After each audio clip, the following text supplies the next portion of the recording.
love me so much more than I could ever know. Your love is deeper than this world will ever show.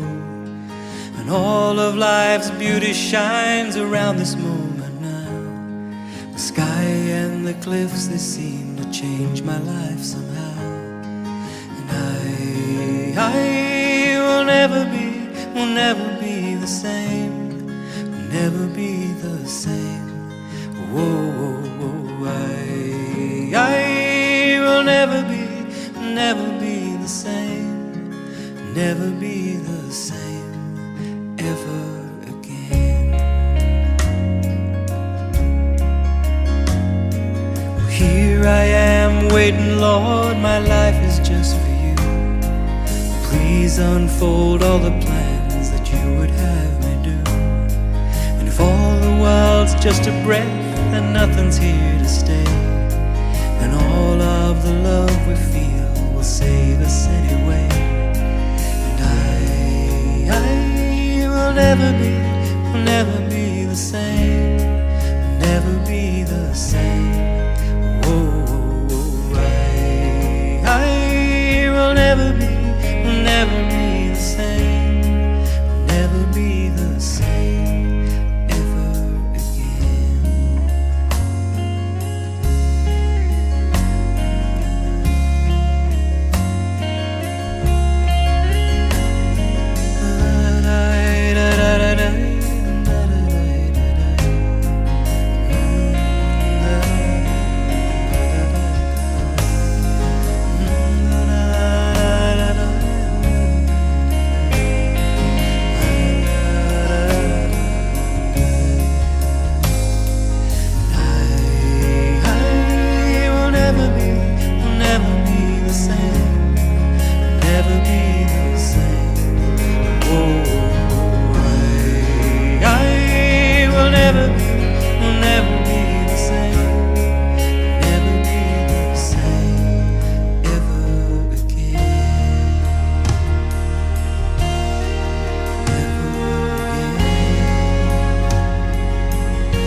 Hello and welcome to another SDAQ&A. I forgot to press this button, so let's do this, David, before we get started.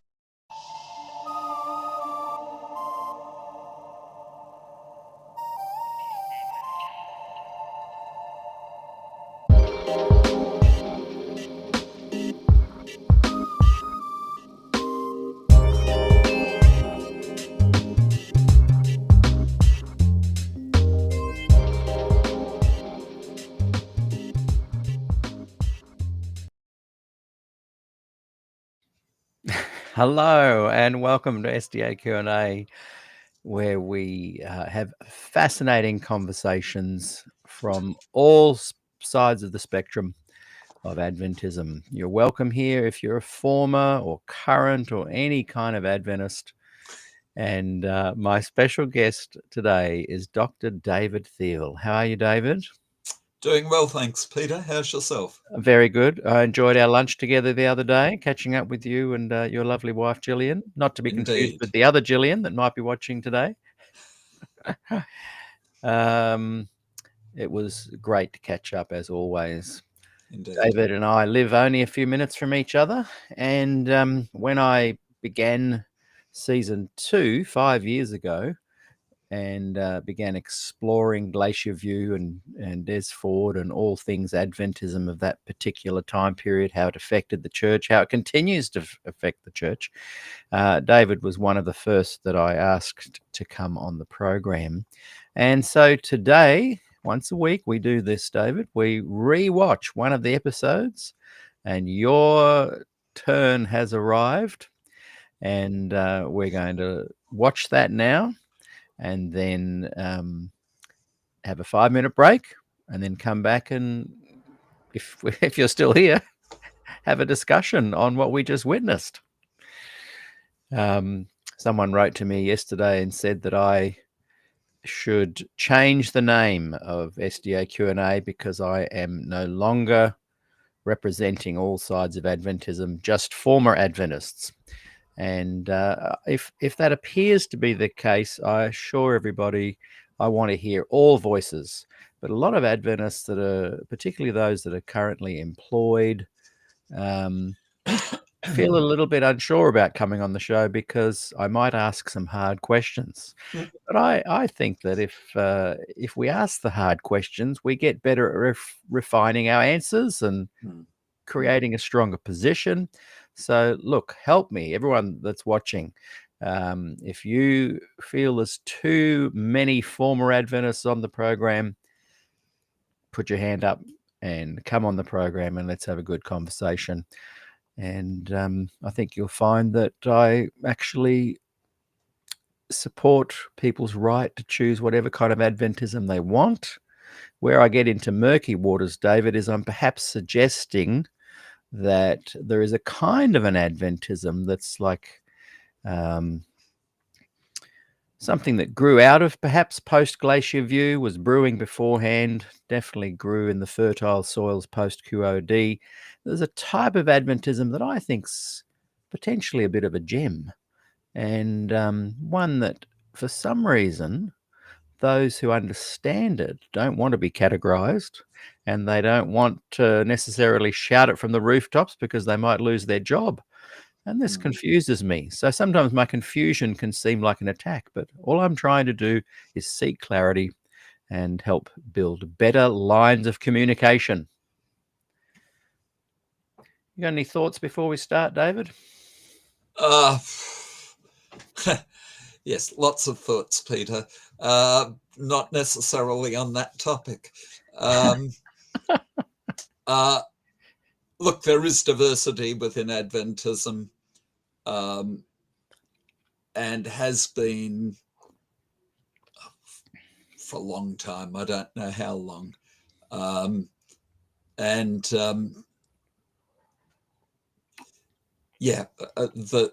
traditional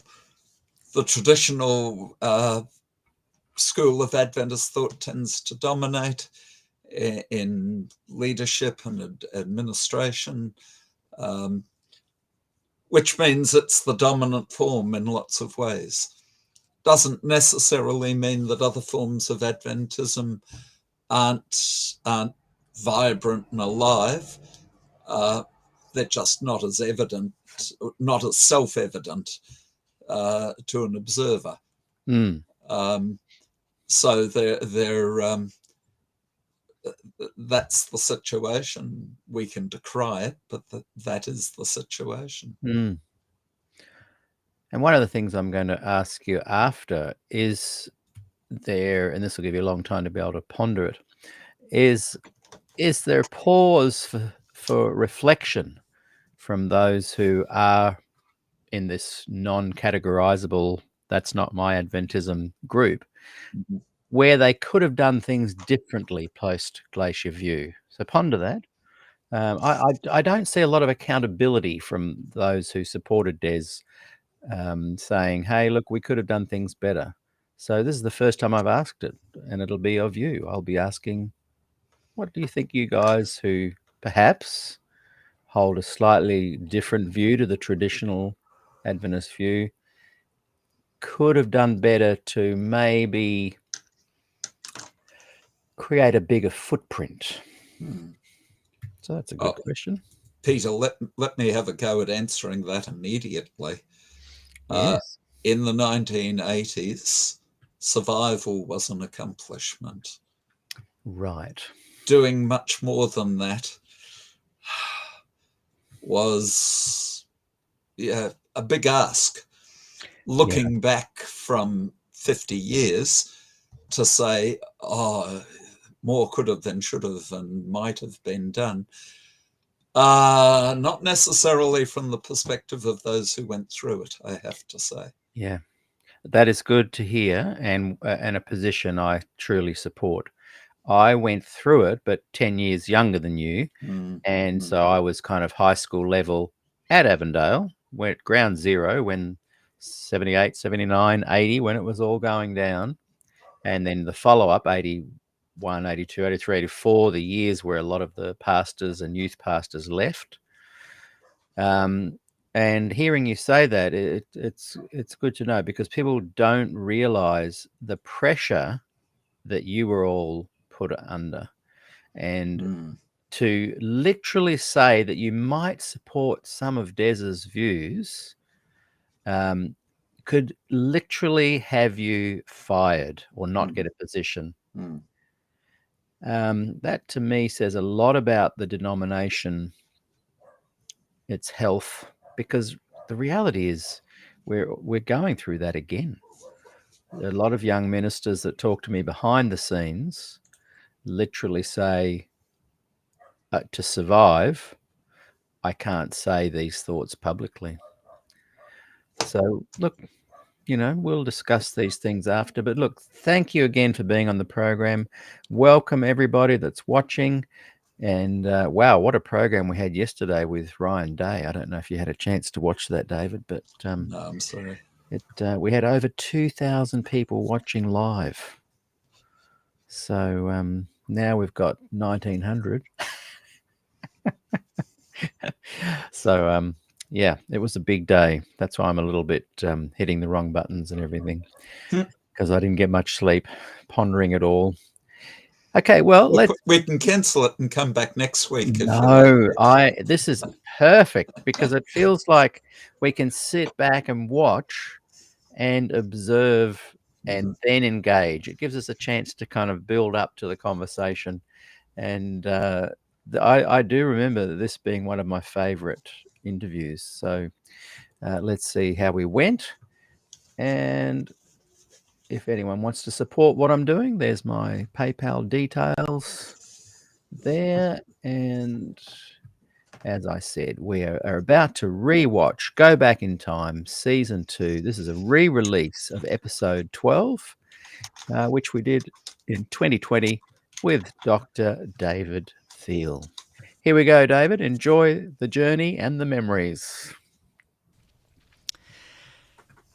Thank you, everyone, for joining SDAQ&A. I'm Peter Dixon, your host for this show, and I'm very pleased to welcome Dr. David Thiele as my guest today. How are you, David? I'm doing really well, thanks, Peter. How's yourself? I am doing terrifically well. Did I say Thiele or Thiele then? Thiele. That is how I say it. That's good. I just had this mental blank. Did I pronounce it correctly? We've known each other a long time. I think I did. When you've got a name like mine, you learn to answer to anything. So. It's really great to have you here, and you've been someone I wanted to actually interview. I made a long list of people. Originally, it was just going to be a series through May, but we've just kind of uncovered so much information that I think is important that we're going to keep on going until it organically runs out of steam. And then the podcast, of course, will continue. We've got some lots of interesting interviews that are coming up as well in the future after this Glacier View series is finished. And just a quick plug, we've got Irish Yob coming up on Thursday at 10 a.m. That's going to be a really interesting interview. Someone hopefully at 2 o'clock on Thursday, Graham Fraunfelder, 2 o'clock Friday. Coming up next Monday, we've got a 6:30 John Den, and we're hoping to have in the next week or two Milton Hook, Smuts Van Royen, and a couple of other very interesting names. So that's all in the pipeline. But the reason we kind of made this happen sooner than later, David, was we bumped into each other in Bunnings the other day. Yes. and I wasn't too sure how you were going to react, actually, when you saw me. And you came up and said, I think you've been doing a good job with the SDAQ&A, and that cheered me up, because I know that particular event, the Glacier View event, was a big one for you, and possibly quite painful. And so to start off with, I wanted to just get a little bit of an insight into your thoughts on this topic being raised again. There's some people that would say, look, just let it rest. Some people say, look, we need it to talk about it. Some people just want to put it under the rug. What are your thoughts on that? And then we'll dig into your experience. Well, the church is very good and has been historically very good at sweeping things under the rug. And the issues just, they don't get dealt with and they don't go away. So 1888, the righteousness by faith controversy back there has just bubbled along over more than 100 years now. And you look at the 1919 Bible Conference and the issues of Ellen White's authority. Let's hide it. Let's not talk to people about it. It's too hot an issue. And so it bubbles up again. Questions on doctrine, the nature of Christ and such like. That has literally been an issue in the church my entire life, in one way or another. And if you follow the history of the church, we've had a good solid stoush on the sanctuary every 25 to 30 years. And the period we're living in at the moment is an anomaly because it's 40 years since the last blow up we had on the topic. But you go from Ballinger to Fletcher to Grieve to Ford, and it's just so regular. Every generation. It's no way to deal with issues. You can't run away from them. And so bringing it up, I won't say that every interview you've done has been the most pleasant experience in the world, for me personally. And I think for a lot of people, the issues of Glacier View in 1980 are still very fresh, not too far under the surface at all. It's interesting that it does raise its head all the time. And I've had some young people say, look, we never talk about the investigative judgment. It's not relevant to us. What would you say to young people to convince them that it was relevant, if you think it is? Yeah.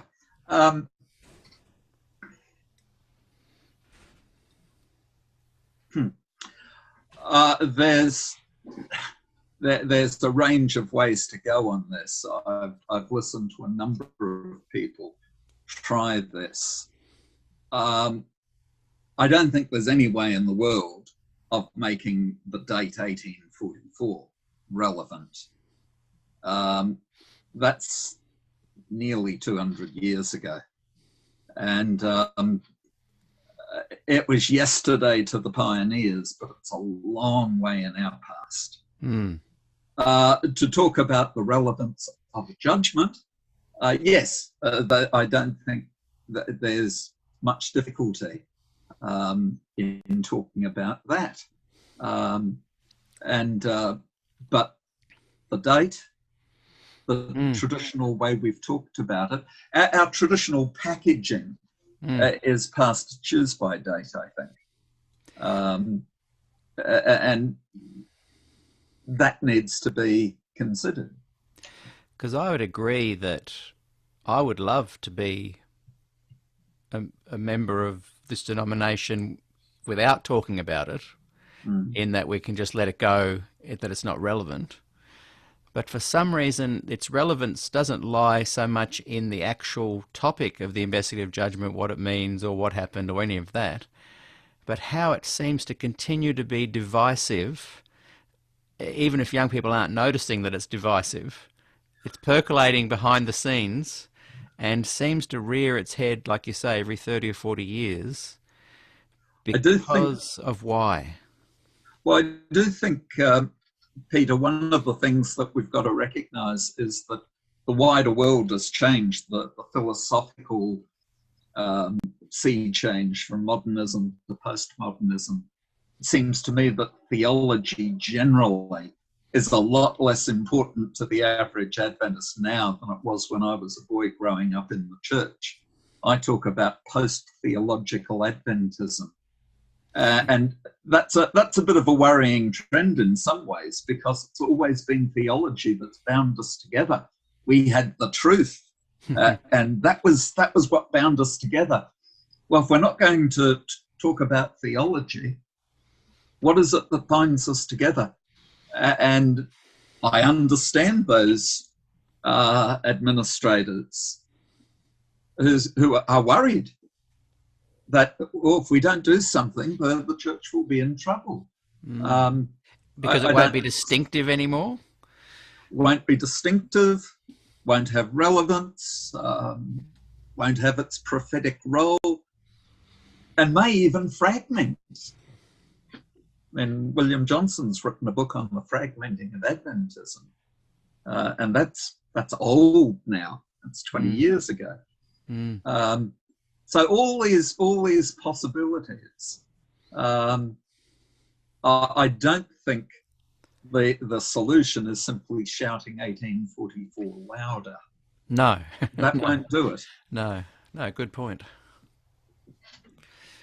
But instead of shouting that louder or softer or hiding it or making it, or even trying to explain to people what it means, what is it that I'm trying to work out, what warrants people talking about this? Like I said, young people say, oh, we just don't even think about it, just get on with it. Right. Why are people from my generation up going, we still want to kind of talk about it? Just as an answer to them. I know why I do. I think there's a lot of pain from the past that's still being dealt with. I think there's a lot of residual theological things that are there. People our age or older. This was crucial. This was crucial. I can remember 1980 going to my home church. And Glacier View had happened. Des had been fired, and I went to Sabbath school, and it was a typical last generation perfectionist fella who was running the Sabbath school at that stage, and they started to go on about how sin was even more serious now, because we're in the Day of Atonement. And I just shook my head. I thought the cross expressed the full seriousness of sin. How could sin be more serious now? But this was being said as a serious line of argument. We're in the Day of Atonement. This is really serious. And at that stage, you still had people who, with less and less credibility, thought that this was a sign of the end, that we were in the Day of Atonement. But the more time goes on, the harder that is to sustain. That's, one of the things that I think a lot of the younger people don't have to grapple with is that a lot of people have created a kind of a new Adventism that they've been able to be a part of. And what we're addressing is that can a church that potentially based on inaccurate dates and various inaccurate supernatural activities, is that okay? Can we go, well, we've moved on? Is there a movement in the church to try and bring us back to that earlier kind of Adventism? And does that jeopardize the young people's current kind of nice realm of Adventism? I don't think it jeopardizes it, because I think it just won't work. As I say, I understand the concerns, but as a solution, shouting 1844 louder will not solve the problem. Right. Every event in history fades into the past. Its significance is lessened by the passage of time. There was a time when the defeat of Napoleon at Waterloo was the most important thing that had happened. Yeah. In our personal lives, there was a time when leaving kindergarten and going to primary school was the most important thing in our lives. But as time goes by, those things become less important in the overall picture. Mm. The one exception to this is the cross. The cross remains as significant today as on the day that it happened. And that's part of the message of the sanctuary, the priesthood of Christ, bringing the cross in reality to the present, to meet the needs of sin and sinners right now, today, not as ancient history, but as something that is contemporary for us. But you'd almost need another level, another sanctuary above that to make 1844 continuing to have that sort of relevance. It just doesn't. Mm. So in some ways, people like you and I would have benefited if we'd been born a little bit later. Oh, yes.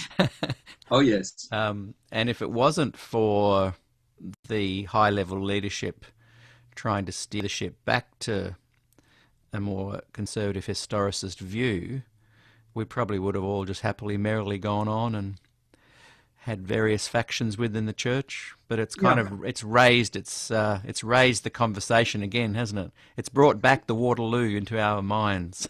Yes, yes. I said to Des once that the great tragedy of Glacier View was not what happened to him. The great tragedy of it was that it made it more difficult for the church to deal with the issues involved. And his response to me on this was, nothing tragic happened to him. You know, well, I wish the church had retained him. I think that's a tragedy. Imagine. Yeah. Imagine.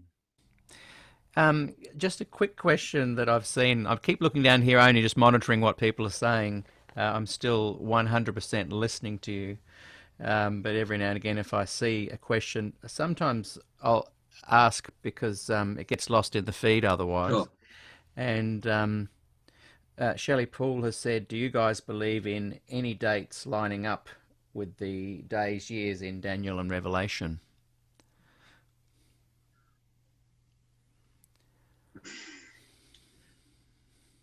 Look, to me, it's almost the wrong question. If you say, look, the 1260 days goes from 538 to 1798. Okay, you can make a case for it. Adventist evangelists have been doing this for 200 years, and before that others were doing it. But what has that got to do with me today? 1798 is a long time ago. So what difference does it make? Is it 1844 is a long time ago. Is it something that made a lot of, like, if you'd said that in 1872 as an Adventist, you would have been shouted out of the church. Absolutely. Does that kind of importance of those figures and dates just gradually fade in time? And why isn't it fading in time with Adventism? I think the reason for that is Ellen White. Oh. Barbara Thiering, an Australian scholar of years gone by, Yes, I've read her. did her reinterpretation of the Dead Sea Scrolls. And she said the traditional view, look, it's impossible. Apocalyptic communities do not deal with events 2 generations ago. And I just laughed. She'd obviously never met an Adventist. If you've got sufficient authority, those dates will remain. They'll remain. And it's one reason why we simply cannot abandon these dates, is then, well, what do you do with Ellen White? That's a very, very important thing you've raised, and I want to kind of come back to that at the end of our conversation in light of how we can offer hope for the younger people who come into this kind of innocently, and then as they get older, have people bringing it up again. I was one of those young people. I was Shelley Poole's age at one point, and I was like, oh, well, I even wrote songs about it. What are these guys just fighting about? Just get on with it, you know. But for some reason, whether we live in that realm or not, the apocalyptic kind of subtleties of Adventism just keep coming back and causing pain. Peter, let me make a comment. I went out into the ministry in 1980. So I went straight into madness. Sorry, you cut out there. Can you just say that again from you went out into the ministry? In 1980. You lost me? Yeah. You with me? I'm with you again now, I think. Okay. I went out into the ministry in 1980. So straight into the madness. Yeah. I'm obviously having trouble with my internet connection here, Peter. I think just persevere. We heard that clearly, straight into the madness. Yes. Look, I'd have people want to talk to me. Fortunately, not that many, about Ford and Glacier View. And I always took two approaches. On the one hand, I would say, you've read Des's manuscript, have you? And when they said no, I said, well, there's really nothing to talk about. But the other more important approach was that I would say to them, do you care when Abel was judged? Mm. And they'd go, no. I'd say, well, no, neither do I. I care about my judgment, and that's still future. And the conversation would go away. We talk very big, profound theological themes. We say the judgment began. What we mean is that Abel came up in the judgment, the first person to die, the first righteous person to die. Mm. Well, there you are. That's what happened on October 22nd. Why are we fighting about this? Who cares? It's the people that care and want to not have us involved that keep it alive and fan the flames and cause all sorts of troubles. Yes. And that's why I want to come back to that at the end of our conversation, because I think you'll be able to offer some really positive moving forward advice to younger people. And so I just want to back up a little bit. Before you had that release into ministry in 1980, tell us how you met Des Ford. When did you go to Avondale? Right. A little bit of your life story, just a short little bit, and then I want you to build that up to Glacier View and why it was such a significant emotional moment for you. All right. I grew up in North Queensland. My father was irreligious. My mother was a lapsed Catholic, who lapsed well and truly when she married my father. And when I was 4 or 5 years old, the Adventist evangelist moved into the house next door. He told me later, years later, that my father was the least likely convert he'd ever seen. This hard drinking, hard swearing, working class man,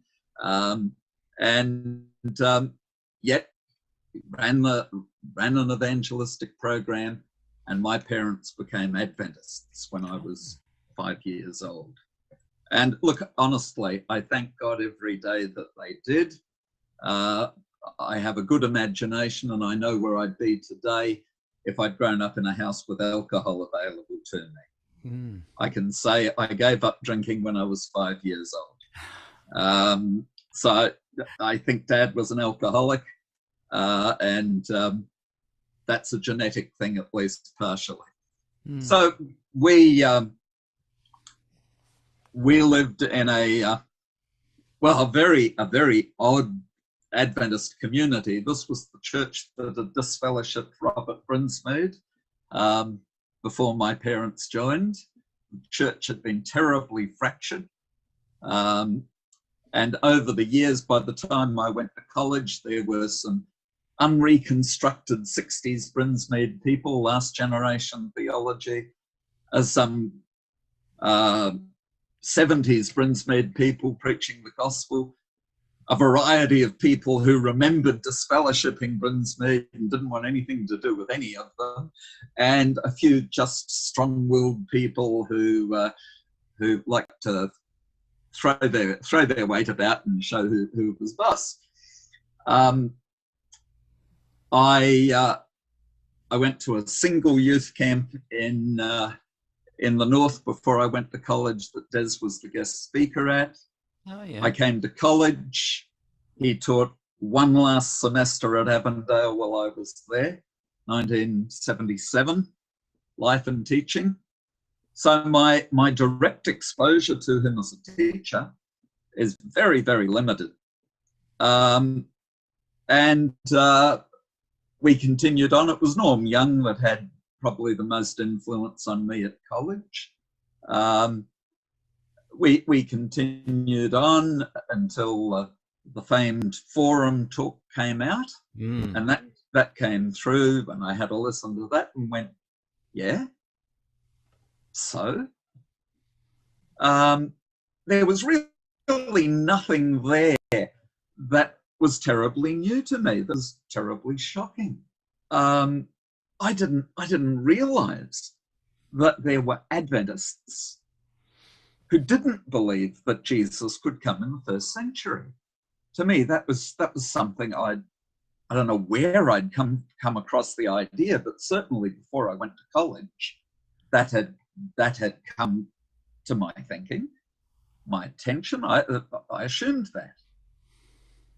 I can remember sitting at the dining room at college in my first year, discussing with a classmate what would have happened with Daniel 8 if Jesus had come back in the first century. And we're not throwing out the investigative judgment. We're not doing anything radical. We're looking at what would have happened. That's a good point. The other way. Yeah, it would have made that prediction of naught. I know the date because someone at the next table leant across and said, "What are you guys talking about that for? You don't do Daniel and Revelation until next year." It's a second year subject. We'd been exposed to the idea that Christ went into the most holy place at his ascension. If Christ could have come back in the first century, the year-day principle couldn't be an absolute datum. And so when Des gave his forum talk, this was nothing. Barely a blip. And then he got fired. And all of a sudden, the church that I'd grown up in and was deeply, deeply committed to and had committed my life to serve simply vanished in front of my eyes.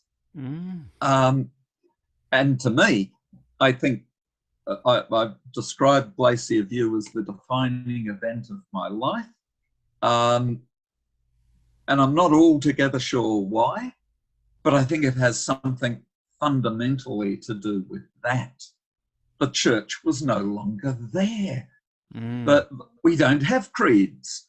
We go by the Bible alone. And now I keep hearing about what Adventists believe and the Adventist approach and that's all creedal language. Are we the remnant church? I looked around and wondered if we were a church. We were certainly a historical society. We were certainly a debating society.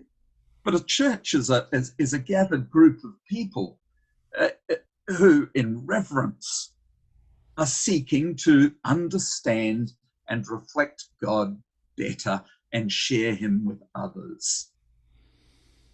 I didn't see that. And of course, you keep getting buffeted and battered by the news that various friends have been squeezed out of ministry and they're gone. I almost didn't get picked up in ministry. I spent 6 long weeks colporteuring in Melbourne, selling Christian books to Irish refugees from the Troubles in Northern Ireland. Mm. It was the least fun I've had in my entire life, I can safely say. But eventually picked up and called to South Queensland, Harold Harker. And look, I have to say, Harold interrogated me before he hired me. He had a couple of occasions to interrogate me after he hired me. But he always went away satisfied with my answers. I wish that on some occasions he'd said to people, don't be silly, go away. But I can't say that I was badly treated by Harold. He moved on to the Union in due course, and David Lawson came. Then and I was ordained under David's tenure. Then on to New Zealand, worked with Pastor Lionel Smith. And Lionel's another person altogether.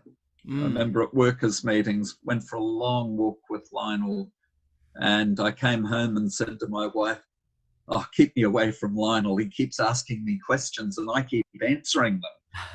We're really good friends. There's no one in the church I admire more than Lionel. Yeah, lovely guy. And Bill Townend came after that, and not long after Bill came to New Zealand, I went to New Guinea and taught at Sonoma and then at PAU. And although it might not sound like it in talking to you, I am in fact a very conservative Adventist. I'm conservative in my beliefs. I'm an Adventist because that's my conviction. Are you meaning conservative in your standards or conservative in your theology? Oh, my theology is even pretty conservative. You know. In what? Give me an example of one of your conservative Adventist theological beliefs. Look, I published an article while I was at PAU called Yes, There Is No Judgment, basically looking at what are the alternatives if you want to have a logically coherent system of theology without any pre-Advent judgment, any eschatological pre-Advent judgment. And I found all of the alternatives I could come up with were deficient. If you believe in predestination, you clearly don't need a judgment. If you believe in once saved, always saved, you don't need a judgment. If you believe the law is abolished for Christians, you don't need a judgment. There's no standard. If you believe the soul goes to heaven or hell as soon as you die, what on earth do you need judgment years later? You think of Abel again, exactly. Thousands of years later. But I don't believe those things. I believe that we can in fact fall from grace, that we're not predestined, that the soul is not immortal, that the law continues to be the standard for Christians. And look, it was Des that gave me an understanding of the judgment before Glacier View. Not the sin question, it's the son question. I have no trouble with assurance of salvation. I could ask you, Peter, if you were put on trial, on inquisition on whether or not you loved your wife, how insecure would you feel? I wouldn't feel insecure. I know I love my wife. I know I've got evidence of that I could muster if I was called upon to do so. And if you love Jesus, and that's all the issue is, then the judgment holds no fear. That's kind of like not really an Adventist traditional belief, though. I'm trying to tease out from you what tradition. You said you're quite a conservative traditional Adventist in some ways. Well, I think I just affirmed a pre-Advent judgment, Peter. Well, but you were also saying that that it had a little bit of the Des Ford view in there blended in with it. Well, Des is a conservative Adventist as well. I was never convinced that he was anything but. But that pre-Advent determination that you're talking about is not based on something happening in 1844, so that makes it more of a biblical view than an Adventist view. Oh, if you want to draw the contrast, let's talk theology. Let's not talk history. And 1844 is an element of history.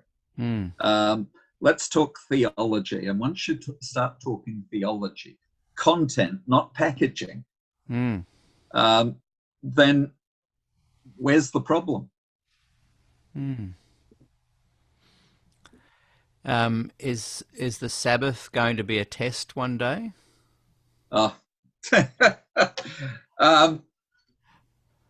Peter, for some people, the Sabbath is a test today. The test is a matter of whether we're prepared to be loyal to God. Will that be the Sabbath for some people in some places? Possibly. But quite frankly, if you're tempted by another woman, there's your test of loyalty right then and there. I'm not sure that we want to dogmatize over things that are still in the future. They will work out the way God wants them to work out. Why did Ellen say she saw it in vision with a golden circle around it? Well, she's reflecting the metaphoric view of the church. This was something that was of crucial importance to Adventists as they were developing as an independent movement in the 1840s onward. So she gave it an emphasis.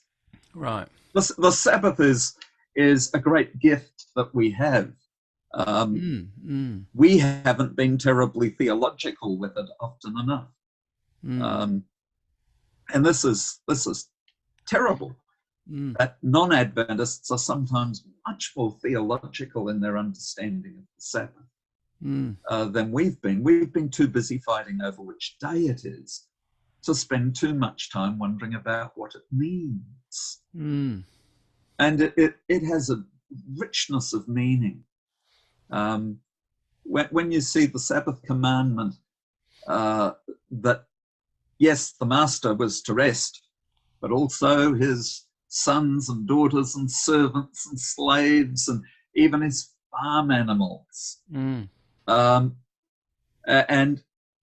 it actually says in Exodus, keep the Sabbath, that your workers, your animals can be rested. This was a world in which ancient Israel, you didn't get a day off, you didn't get a weekend off, you didn't get annual leave. You worked 7 days a week. If you're a slave, you're at the master's call day and night. If you're a work animal, you ground at the mill until you died, and then they put another donkey or ox or whatever in there. And here's this concern for the workers, it's the concern for the animals, the environment, the equality within the family, within the community of faith, all symbolized there in the Sabbath. And I've got to tell you, I see a whole lot of things there that resonate with the needs of the world today. Mm. We see what's happening in America at the moment. Mm. You know, no, this is not the way it's meant to be. And the Sabbath should be this wonderful time of unity that we can have, spending time with one another, spending time with God. It's interesting, just as a tiny aside, during ISO, where all my gigs got cancelled till Christmas. Yes. This sounds weird, but Sabbath has now meant more to me, because it's usually, Friday night you'll have been playing at a Vesper program or something, and you'll be doing something on Sabbath morning, and then Saturday night you'll be off doing a gig somewhere.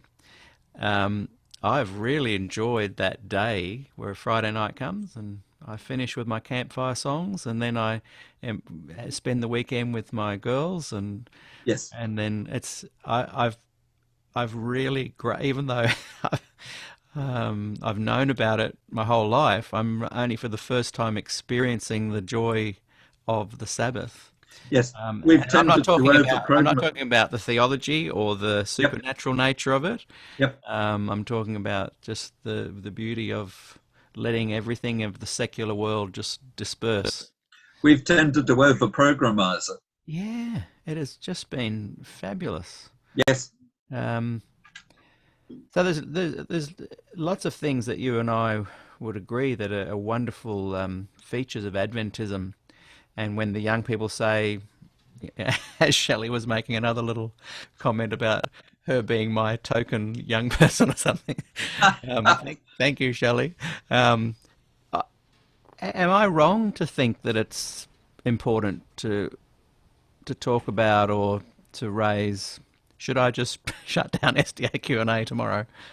What good things come from thinking there is a problem with Glacier View and some of the aspects of a more conservative revival, not a revival, but continued growth? Look, there's certainly for people of my vintage, and you've interviewed some of them who have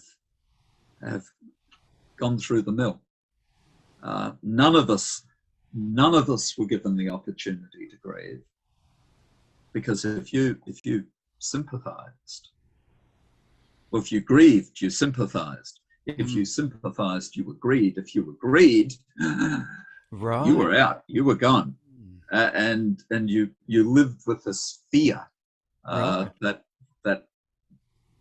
one of these days I'll say the wrong thing and that'll be it. And do people, I won't mention names again, but the young people, are they not living in fear? No. Right. Because look, they can speak their mind.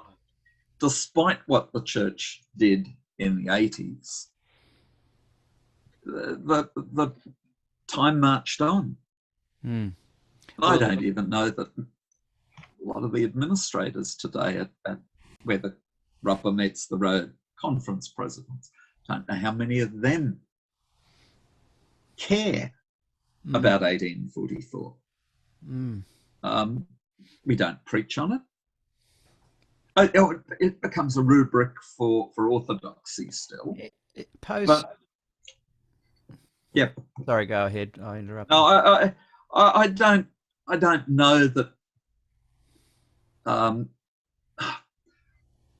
We had a division man come through PAU at one stage. I think it was a division man. And he was telling me of the good things that were happening in the church in Australia. How the young people today, they don't care about theology. They don't care about Des Ford or righteousness by faith. They just want to share Jesus. And he was as happy as a pig in mud over this. But to me, a church that doesn't care about theology is a social club. That's not a church. Good point. Theology is important in a church. Now, we've traditionally done theology and haven't done the people aspect of church very well. The people aspect's important as well. Yeah. More important, I've got no problem with that, but you've got to have a theological framework that you're dealing with, the ideas.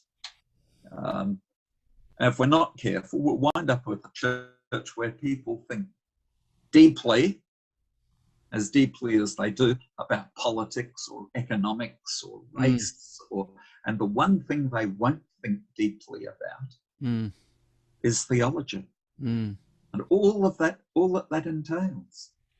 Yeah, the common ground with the younger people of today and my generation is that my generation are the first ones to come into the type of Adventism that wasn't about the theology.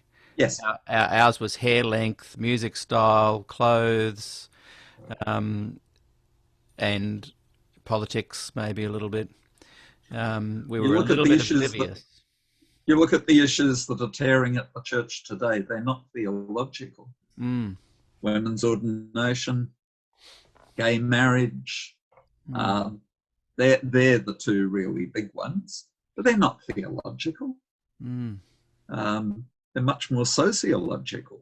Do you think that issues like women's ordination are being politically manoeuvred to eventually give the powers that be more power to impose a certain kind of theological view on the younger people? Well, that would be a very cynical view, I think, Peter. Whether it's more cynical and warranted is another question. I don't know the answer to that. I think as little as I can about the powers that be. Maybe that's my problem. Look, have you noticed a difference in leadership that's trickle down affected you personally from Jan Paulsen to Ted Wilson?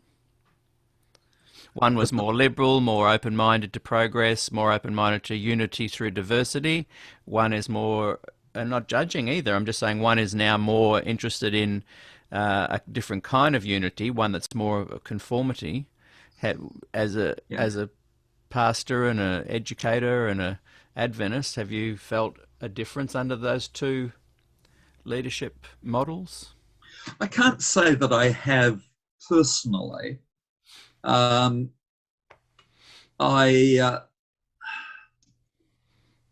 do a lot of preaching in the district roundabout when we're not in isolation, and I go to these little Adventist churches here and have tremendous fellowship in the local congregations. And these are farmers and salt of the earth, common people. I have great fellowship with them. I don't have any problem with Adventism at that level. All my problems are the higher up I go, the more problems I tend to have, but they're theoretical problems more than anything else. I mean, I think an authoritarian approach to women's ordination is just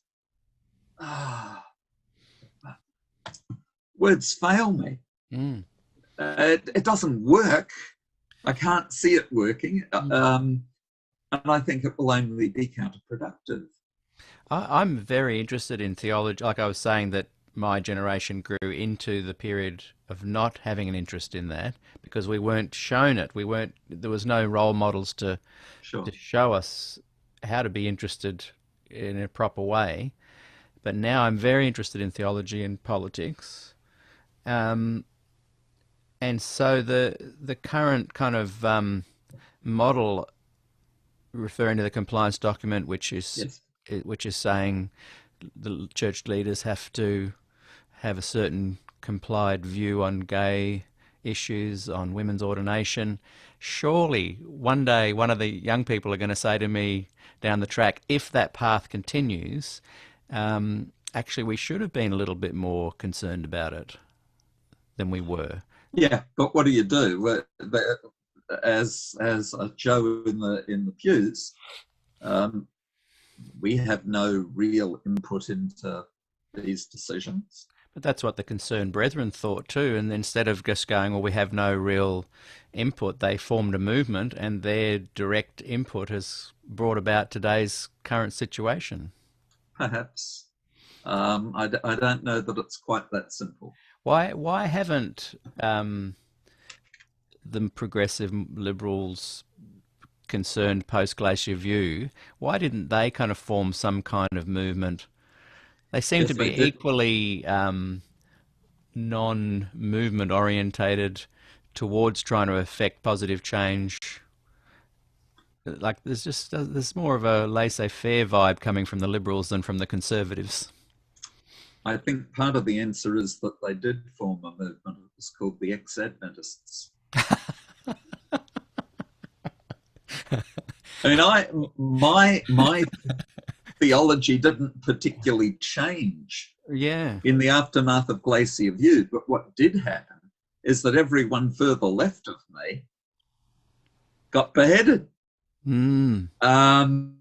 And all of a sudden, without moving at all, I'm way out on the left wing. Yes. Now that's interesting because Ross has talked a bit like that. And Ross, you and Ross were We graduated roommates together. and at college. No, we were not roommates. Oh, I thought someone we were best posted of on friends, him. and everyone thought we were roommates, Right. but we never roomed together. Right.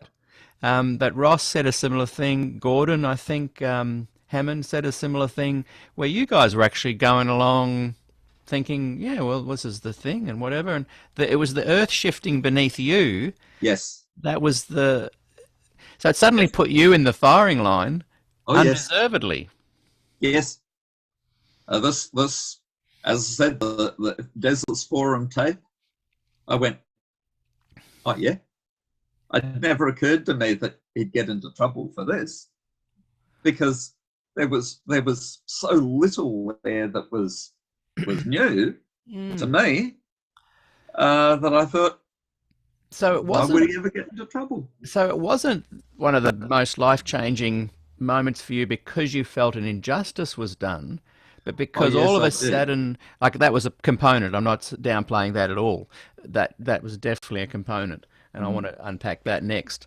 But also because of this shift underneath you that suddenly had the spotlight on you guys. Yes. I think Lyle even talked a bit about that too. Left and right, you're getting axings and people getting kicked out, and you guys were being very true to yourself because you weren't saying, "Well, I'm not." It was just that all of a sudden your views were suddenly seen as more radical. Oh, yes. Yes. Things that had been quite normative for us were now terribly, terribly suspect. So tell me about that first year out then. So it was 80 was your first year out or 81? 80 was your last 80. year? 80 I graduated, 81 was my first year out. 81 was your first year out. So where did you go? Did you say South Queensland? Oh no, you're Yep. 6 months coal portering. 6 weeks. 6 weeks, sorry, 6 weeks. So tell me about So- when you get into your church, your first church. Well, because With all this kind of shifting and paradigm mental gymnastics going Yes. on in your brain, yes. tell me about that first year in the Well, church. I was in Melbourne coal portering, and Harold rang me and inquired as to my state of mind before employing me, and I was able to satisfy him sufficiently that they sent me to Bundaberg to work with Bill Otto. Oh, really? Oh yeah, Wow. and Bill was a fiery Yes. guy. Yeah, I'm good friends with his daughter and his son, and they're his grandchildren. Just a little aside, Bill Otto, his grandson, has just released a couple of incredible pieces of music and videos. That's a whole Okay. aside thing, but very talented, creative family. And I transcribed a lot of Bill Senior Otto's sermons and things, and Yeah. so I listened to them as I was transferring them from cassette to digital format, and wow, it was fascinating. That's the old Okay. time religion right there. That's the Oh, Burnside yes. model. Yes, very, very conservative in his And views. these guys were threatened by Des Ford hugely. Oh, of course. So what Yes. were some of the conversations you had with him?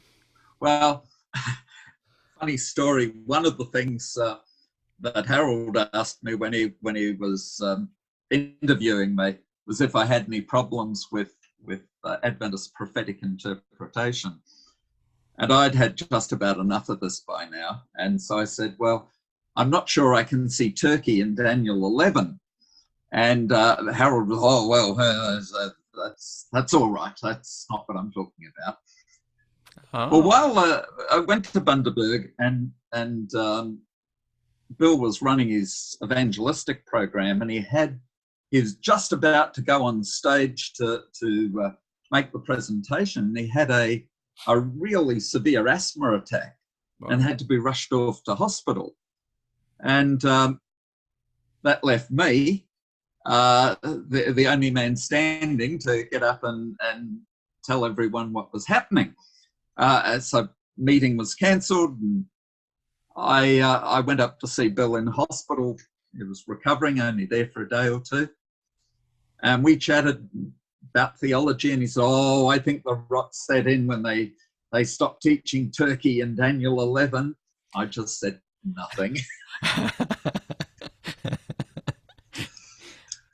But he was a fiery preacher. oh yeah, yeah. I like a lot of these old guys, you know. Bill's a very important person in my life because he brought into the church the man that was our church pastor at the formative time in my life as an adolescent, who cultivated in me an interest in ministry and going to college. Oh, right. So the circle had come all the way round when I went to work with Bill. Mm. The night his mission finished in Bundaberg, I moved on to Biloela in central Queensland, had a couple of churches there. And in Biloela, I was blessed, truly blessed, with a couple of elders who were just wonderful Christian gentlemen. And I actually boarded with one of them for a period of time. And while they were finding me a house, and he was struggling with some of these same issues on sanctuary and such like. He eventually came down to a traditional Adventist position. If it was good enough for Alan White, it was good enough for him. But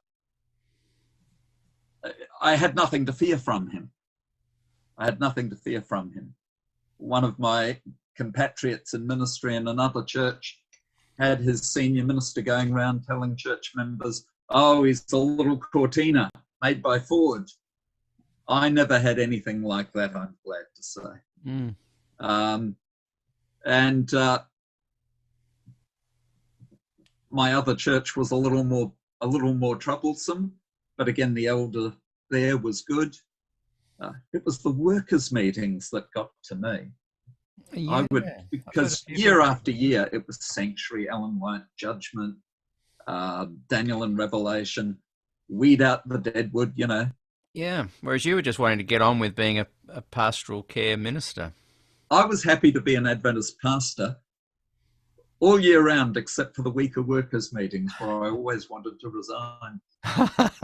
You know, it was the most demoralizing time. So because like Glacier View was such a ground zero moment for you, it sounds like, though, when you were out in the field working, doing what in many ways pastors should be doing, and that's not upholding the doctrinal dogma of a church, but just being a person that cares about your flock.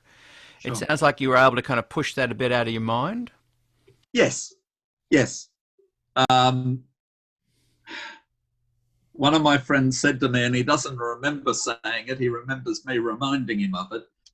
But he said to me, I have no trouble being an Adventist pastor as long as I don't listen to any Adventist sermons or read any Adventist material. And there was just, that resonated so much. I mean, I had something like 7 or 8 years worth of ministry magazines before I could start to read them. I'd read the Glacier Views special issue, which was appalling. And then I'd flick through it and there'd be an article on prophecy or an article on sanctuary, I just couldn't. It was too painful. And it took me years to start reading these things. And then I read some of Laurendale's stuff and thought, boy, oh boy, what a clever man he is. You could Who was that again? It just cut out when you said that. You read some of who? Laurendale. Oh, right. You could drive a truck through some of his positions. He sounded very conservative, but he wasn't really. Yeah. Not at all. Not if you had eyes to see. I don't know whether that would have encouraged me or discouraged me even more if I'd read it earlier. Yeah, yeah. There are a lot of young people in the Adventist Church that are concerned that Adventism is becoming a little bit too liberal and progressive. Yes.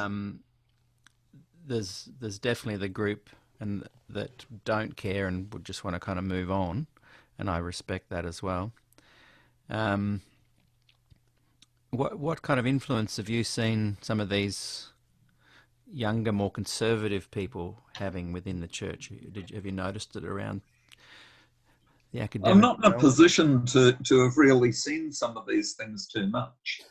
Yeah. I mean, I've spent most of my career in Papua New Guinea, where the default position is fairly conservative. Right. Where we would look at how to do it better, they would look at why aren't we doing it the same way as before. Right. Was there much of an impact from Glacier View in PNG? You weren't there at the time, but when you were there, you would have been talking to the leaders retrospectively, I imagine. Did they ever raise it with you? No. The people that were caught up in it at the time were the expatriate missionaries. Right. And we lost a significant number of those. Yeah. And, you're talking your Richie Ways and Bernie Brinsmead. Yeah. And Ray Newman, is that the right name? Yeah. These were all in PNG at the time. If when you were in PNG, so I'm guessing, I haven't actually asked you, but I'm guessing that you're thinking to analyse the dates and to lock down something spiritual, supernatural happened in 1844, October 22, is pointless to discuss, and you may or may not even believe in something occurring supernaturally at that time. Yeah. But, and I'm not trying to press you on that,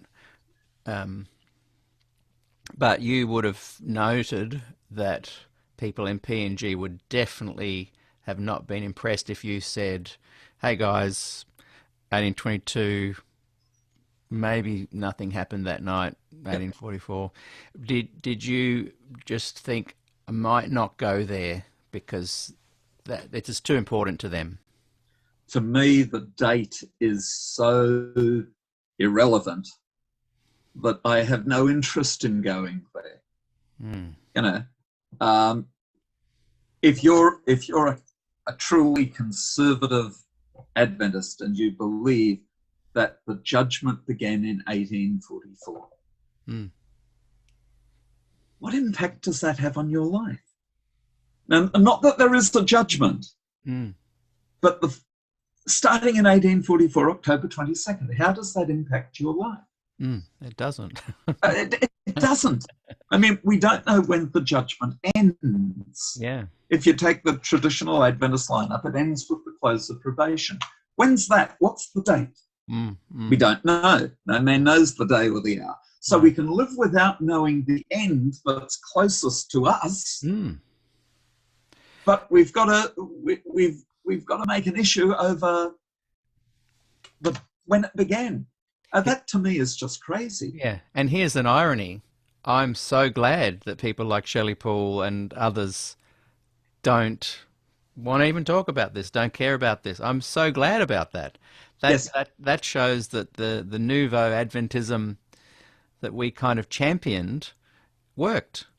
And they're not going to sleep at night having nightmares about when their probation closes, like our generation did. That's true. And for those people who have come to that position, that's good news.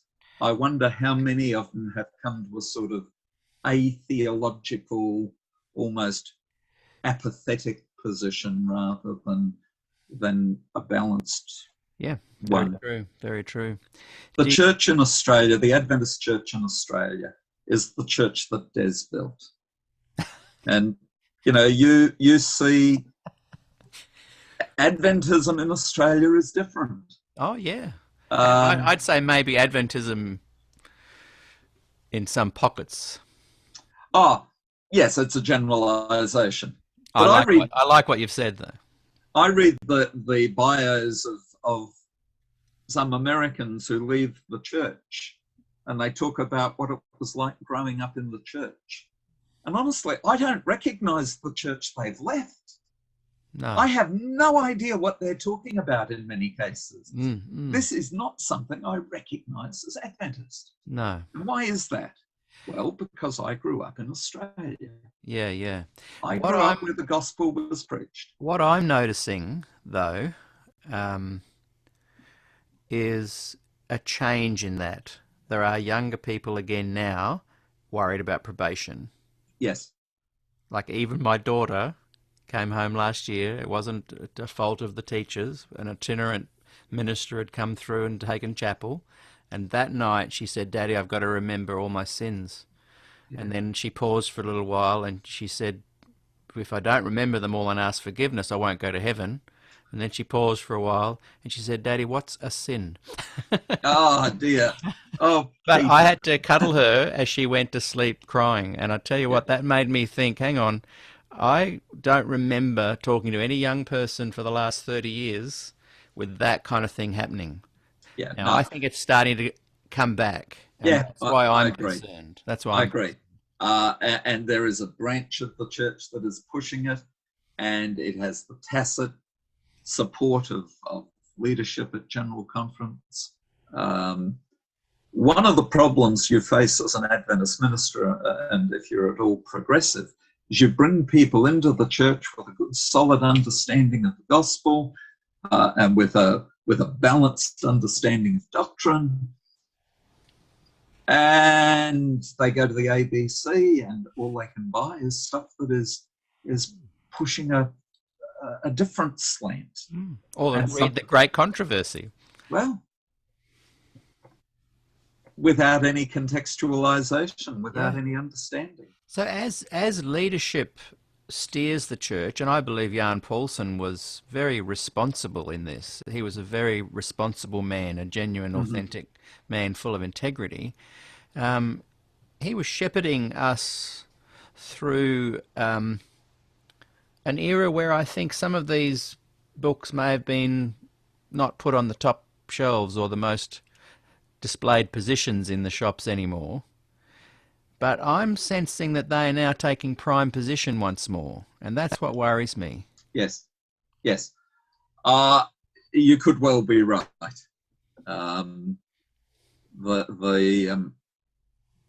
The current leadership is, well, I sometimes think that our General Conference president thinks that if he says it's 1950, it really is 1950. We can't go back. No. We can't go back. The world has changed. But they are being very effective. Oh, I know. My daughter, I've left the church and she's impacted by that. Imagine if I was traveling around singing to some of the more conservative churches, and she was Ah, taking it all in every week. yes. And that's another thing I noticed because I was traveling around, averaging at least 50 different churches a year, Yeah. singing in all. If I sang, I'm a bit like you. I want to pastor to people where Yeah. they're at. I don't care about the theology. That's the irony about what I'm doing. I don't care about it. I just don't lose any sleep over any of that. Right. But if I go somewhere and I can sense that people are going to connect in a sacred, devotional way with hymns, I love hymns. I'll sing hymns. If it's more contemporary, I'm not selling myself out. I love Right. contemporary as well. Right. But what I did notice in recent years, every week singing somewhere, is this more conservative kind Yes. of doctrine coming through again. It's that shifting of the earth under our feet that we talked about before. Yes. Yeah. That the progressive wing was simply And maybe driven out. that's why it disturbed you so much, because you felt the ramifications of what was ahead. Well, Peter, you look at my graduating class at Avondale. There were 12 of us. 4 of us went into tertiary Bible teaching, ministerial training. And actually, I think 5 of us did. 4 of us made a bit of a life career out of it. Why did that happen? Were we just exceptionally brilliant and exceptionally skillful? No, in part at least it is the fact that so many people older and more experienced and just as clever and just as skilled were no longer there. Yeah. Yeah. And the church said, well, this lot, this is the last resort, we'll take them. You know, Very interesting. and that's part of it. Do you mind me asking how old you were in 1981? Oh my goodness me! I'm just getting a context of the generational gaps that went missing at that time. 23. Right. 23. And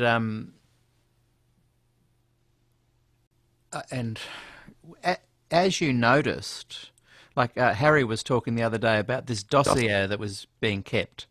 Were you aware of that kind of skullduggery going on?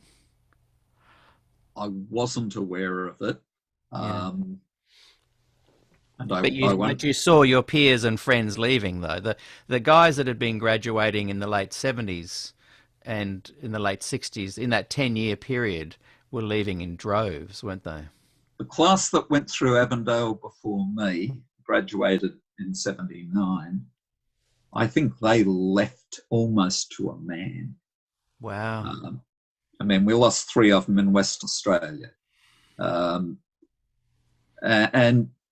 I was saying to sympathise was dangerous, to grieve was dangerous. Mm. Sabbath afternoon, I'm down at the beach with one of the ministers, neighbouring church. We'd had lunch together.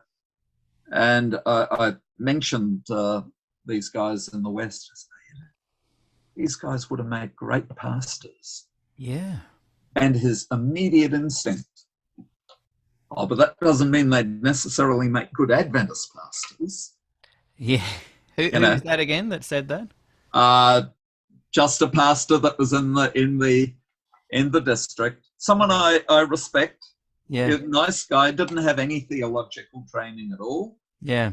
And he certainly wasn't out to get me or anything, but no, if you've said they could be good pastors, I'd better make sure that I reinforce that we did the right thing to get rid of them. Yeah. There was that kind of justifying. Yes. But they weren't justifying what they felt they'd done wrong. They were justifying what they felt they'd done right. Yeah. Clarifying it. And did you have a follow-up answer to that? Nope. Nope. This is conversation not to be had. This has stopped being safe. So in that era that Harry Ballas was talking about, that from 80, in this era where lots of them left. Mhm. Lyle raised an interesting question in the comments: how many left more than average would have left anyway? What are your thoughts on that? Well, it was certainly more than normal. Okay. I've got no doubt about that.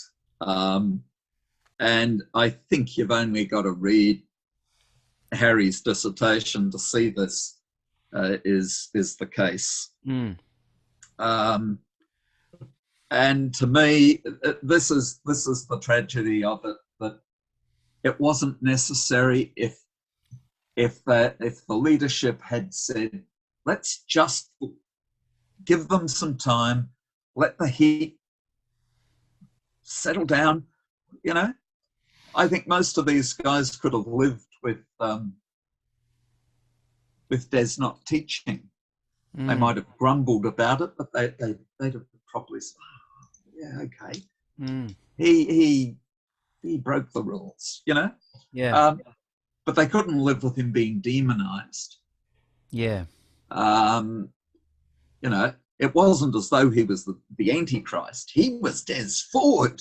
So much worse. Yeah. Worse so that rankled, and the authoritarian approach that was taken. I was rung, in 1982 maybe.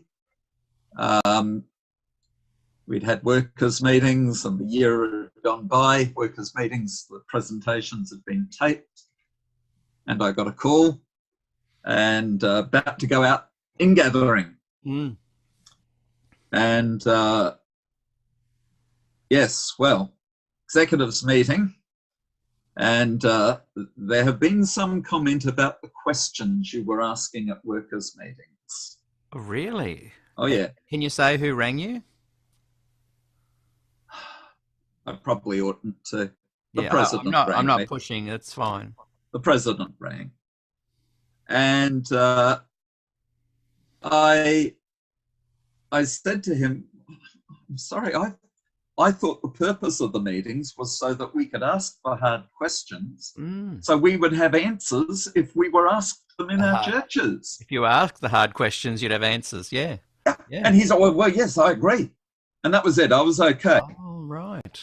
But they did fire a minister that day. Wow. And you had this reminder, hey, that could have been you. That could have been you. As I say, my presidents treated me with a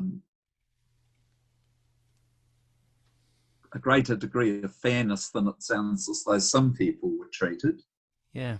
And this is an incident where I wish the president had said to whoever had brought that report to him, well, don't be silly. Yes. No way. Workers' meetings are a place where you can ask questions. He probably did want to just sound you out, though. You might, more than likely. You might have been exuding some kind of liberal vibe.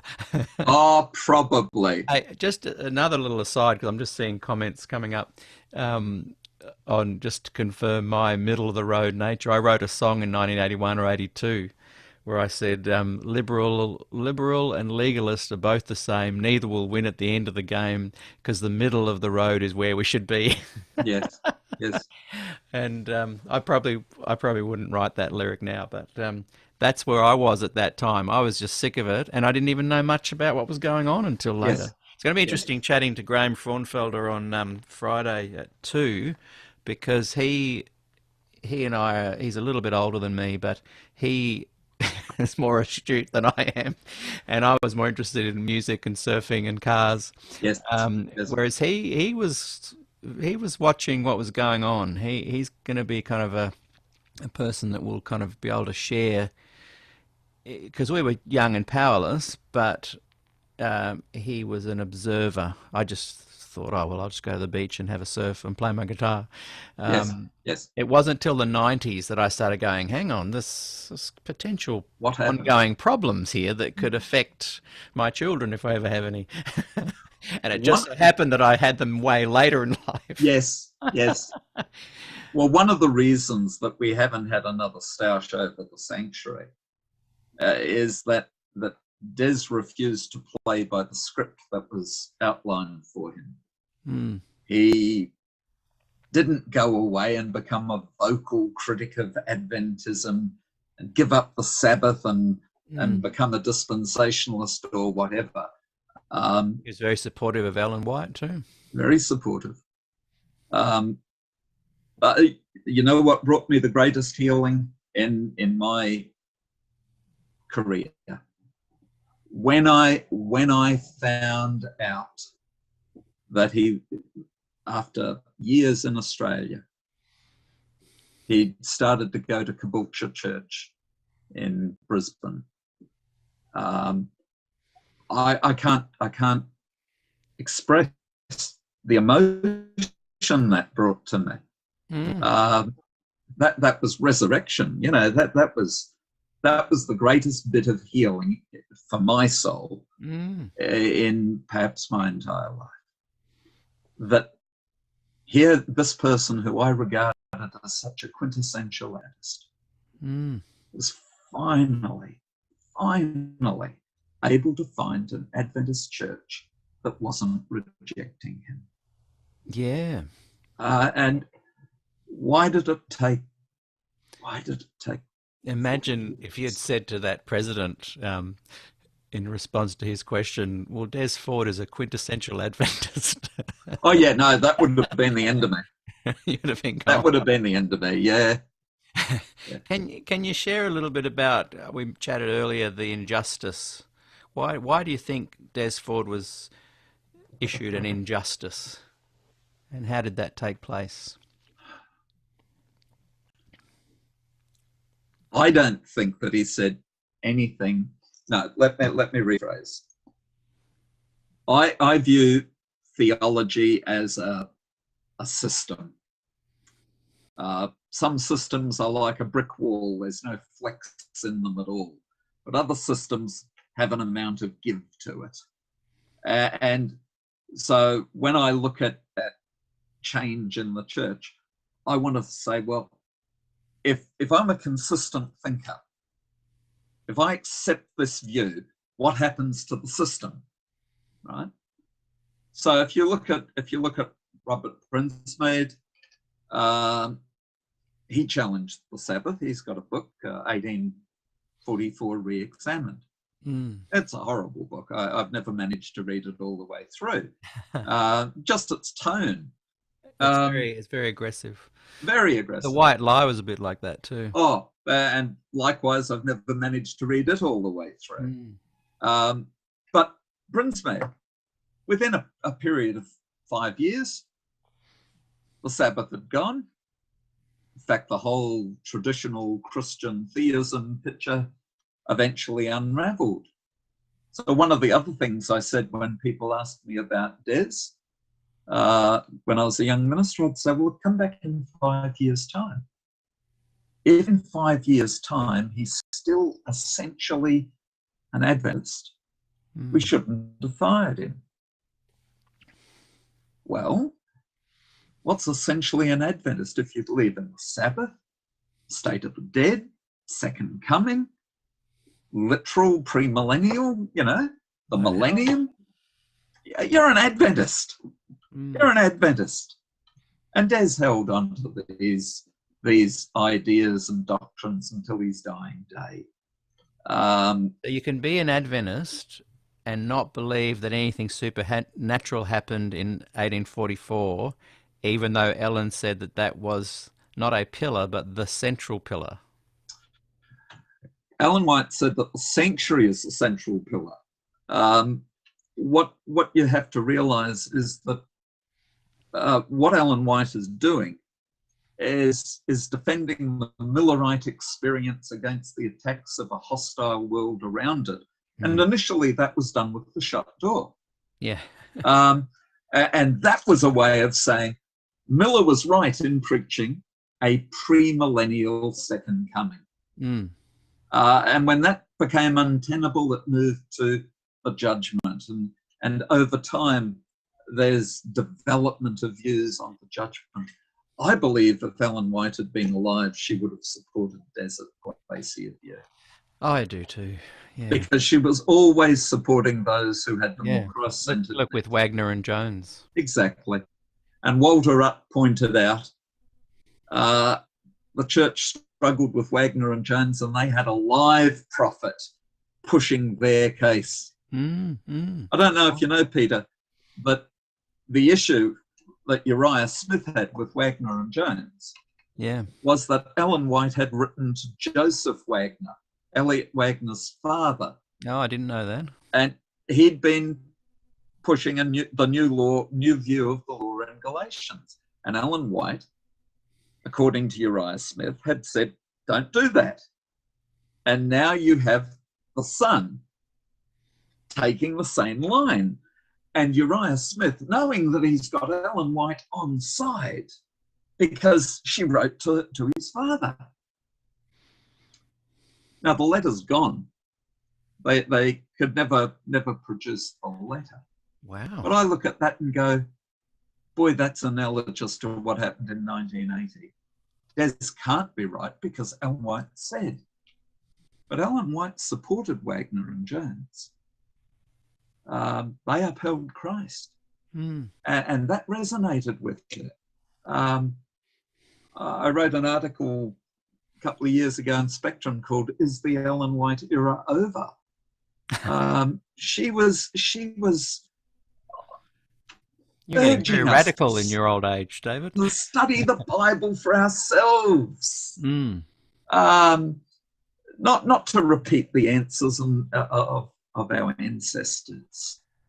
Were you concerned, or was your faith shaken with the plagiarism stuff and with the revisiting of the shut door vision being changed, even though it's supposed to be a vision from God? Did that stuff ever shake you? The plagiarism stuff didn't. I'd done enough study in the Gospels to be aware of issues of copying and redaction and such like.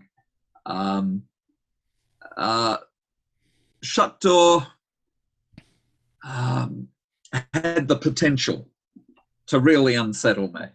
And in fact, I have to say, I haven't looked at it thoroughly enough even today to be able to give any sort of definitive answer beyond what I said before. I think Ellen White was trying to use the language that was available to her to answer a question that was being asked insistently. One of the workers' meetings we had in Queensland, Ron Graybill came to, and he talked about Ellen White and psychology. All her material on psychology is in the language of phrenology, bumps on the head. Yeah. Right? Yeah. Why? Because that was the language of the day. Yeah. Same with her visions on how many moons were around Jupiter. Exactly. Yeah. That's exactly right. If she'd told the truth in that vision, Joseph Bates wouldn't have believed she was inspired. Yeah. You know. Do you believe Ellen White's visions were from God? Oh, absolutely. Absolutely. But I believe it in the same way that I believe that Nathan the prophet was an inspired prophet of God. Nathan was a prophet who was used by God to bring an application of the truths of Scripture to David. David had no question about whether adultery was wrong, had even less question about whether murder was wrong. What he didn't know is whether it applied to him. He was king. And kings look around, they can do whatever they like. And so he did whatever he wanted. And Nathan came and said, David, you're the man. I told you the story. You're the man. You shouldn't have done that. He applied the principles of Scripture to his situation. Ellen White did the same in her situation. Here's the news. Ellen White's been dead for longer than she was alive. Her environment is not our environment. You think of just a basic thing. Ellen White said, of all the books I've written, the one that I want to get out to the public most urgently is Great Controversy. Yeah. Now, she's writing in For that white time. Anglo-Saxon Protestant New England. Everyone knew that the Catholics were bad. They were coming in and ruining the Protestants' Puritan Sunday. You know, it was bad. Whereas and now people- she'd probably say Desire of Ages or something. Well, people would open Great Controversy and they would go, oh, a few pages in, there's a dig at the Pope. Oh, this is a good book. And they'd read about the Waldenses. Oh, it's a good book. And they'd read about Luther. It's a good book. And then they'd read about Miller. Oh, not so certain. Let's go. Sabbath. And now the rubber's met the road. What are you going to do? You say Scripture alone, but are you going to follow Scripture or are you going to follow tradition? It was an evangelistic book. If you that bring it into the postmodern world today and you give that to someone, they open it up, if they can read that much of a book, they get a couple of pages in and there's a dig at the Pope and they say, this is a bigoted piece of rubbish, into the bin. The world has changed. But if the world's changed, why does the church say that she's an ongoing source of helping us interpret the Bible? Well, that's just not valid. Yeah. Bob Olson, in his book 101 Questions on the Sanctuary and Ellen White, says that there is nowhere that Ellen White seeks to give the meaning of a text of Scripture. But she's not even claiming to be an ongoing source. When I was a boy, we were taught that Ellen White was the inspired commentary on Scripture. She never said that. No. She's interested in practical things. Peter, read her. We were taught, we were held up, we were read verses of Ellen White. Oh, yes. And they were saying, see, she only had this much education, but she wrote like this. Now we know it was Fanny Bolton that kind of made it more pretty. I can remember memorizing memory verses for JMVs that were taken from Ellen White. Yeah, we often had two, a Bible verse and an Ellen White quote. Okay. But if you read, say, her Signs of the Times articles, and she's dealing with David and Jonathan, or David and Saul, in a Signs of the Times article, read it with a bit of sensitivity and you can see she's not really interested in David and Jonathan or David and Saul. She's interested in the church members of her day. She's doing what a preacher does, taking the text and applying it to the context she's in. In fact, a lot of these articles started out as sermons. Where did they end up? In Prophets and Kings. That's the trajectory. But they started as sermons. She wasn't trying to tell us what Scripture meant. This much, no more, don't go any further. That's not Ellen White. When she has visions that add considerably to the Bible narrative, what's your take on that? Like, just for example, she speaks of the Satan post-fall coming back to Jesus with a high, saddened brow and a tear in his eye almost, asking for forgiveness. Now, the Bible doesn't teach that at all, and God says, "Nah, it's too late for you, bro. You're out of here." Like, is that just kind of embellishment that just makes it more interesting, or did that really happen? I have no idea. I'll find that out during the millennium. I do everything in my power to avoid talking theology on the basis of Ellen White. We were able to talk theology for thousands of years just with the Bible. And you want to talk to me about the Bible, I'm happy to talk about the Bible. But if it's going to be on Ellen White, and Ellen White says this and that, okay.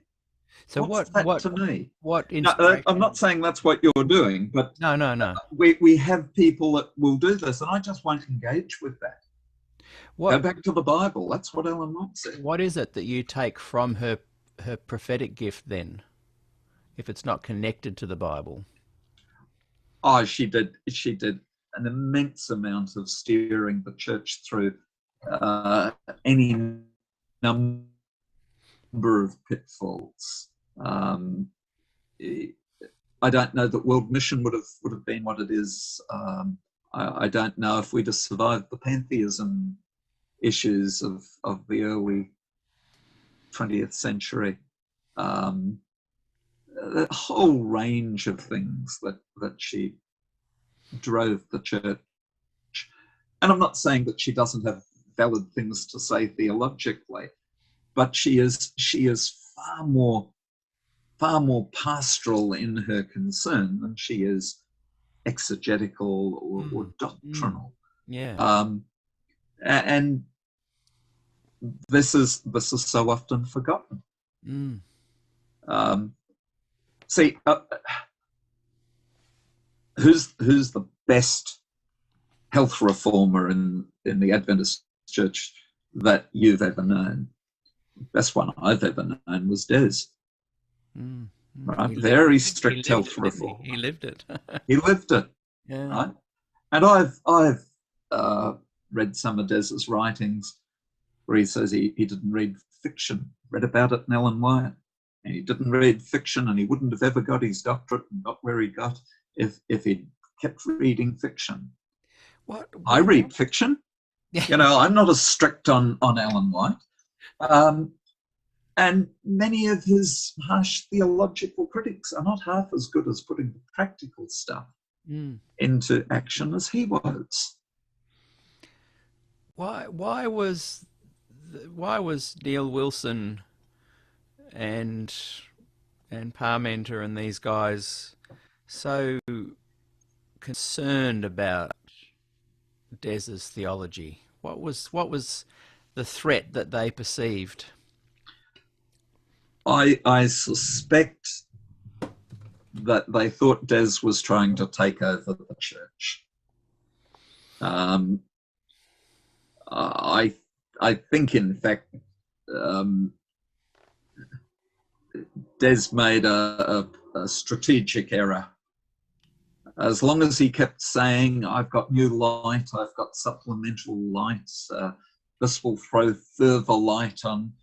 He was fine. It was being published in Ministry Magazine and all sorts of places.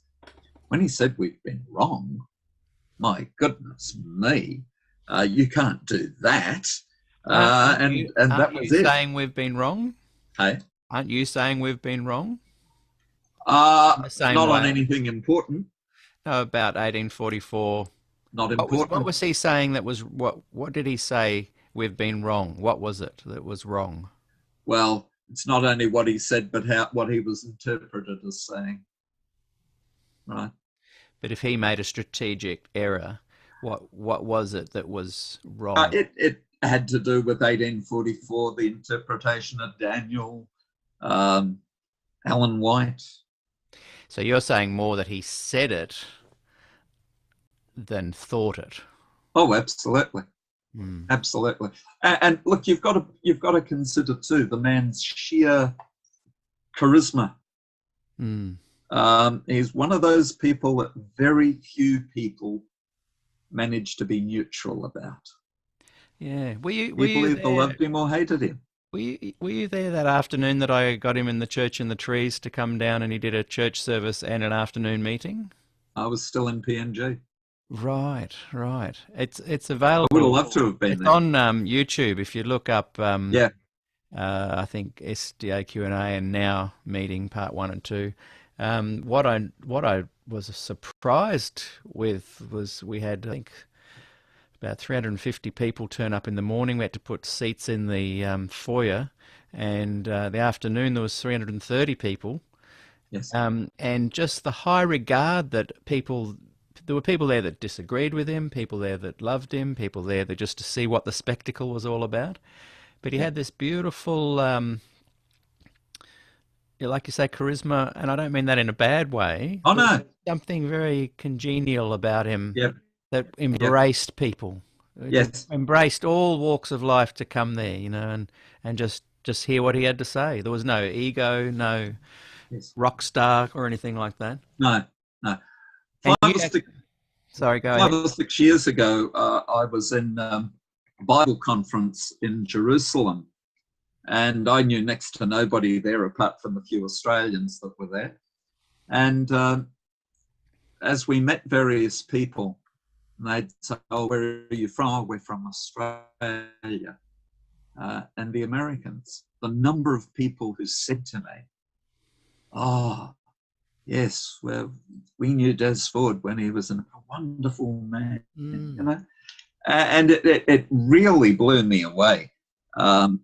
Maybe if I'd gone to other tables instead, I'd have got a different reaction. I don't know, but it happened several times. The minute I said I was in Australia, Yeah. Des Ford, what a good man he was. Someone said to me the other day that, oh, you know, even atheists are nice, and just because Des was nice and bore good fruit, By their doesn't fruit mean he you shall wasn't know them. evil. Yeah. And I thought, how on earth do you then gauge someone's life? You know, like, Well, I'd not prefer not to that we're go with, supposed to, not that we're supposed to, but they were inferring that he was yeah, I'd pretending to be prefer to go nice. with Jesus, who said, "By their fruit you shall know them." Mm. Look, I used to visit Des in Caloundra, and on my way back to PAU. And he would talk about some of the people who had been fierce theological enemies of him over the years. And he talked about some of these guys with such affection that I went away inspired. It's funny because he was able to really lay into them at the same time, but like Christ kicking out the merchants in the temple, it didn't take Yes. away from the overall, like we don't view Christ as having lost his temper and as a bad No, moment. You know, we no. we see that as a strength. And when Des has spoken forcefully against these guys that took him down, Yeah. it doesn't mean that he's an angry, bitter person. I've got to tell you, Peter, the most negative thing I ever heard Des say about anyone, and it wasn't about theology. It was the father of a mutual acquaintance of the two of us that he'd known years ago.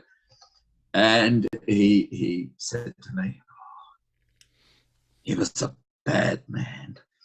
He just shook his head. "He was a bad man." And I thought, oh, he must have done such horrible things to be branded in this way. To get that kind of rating. Oh, yes. Oh, But I mean, what a saint. yeah. What a saint. So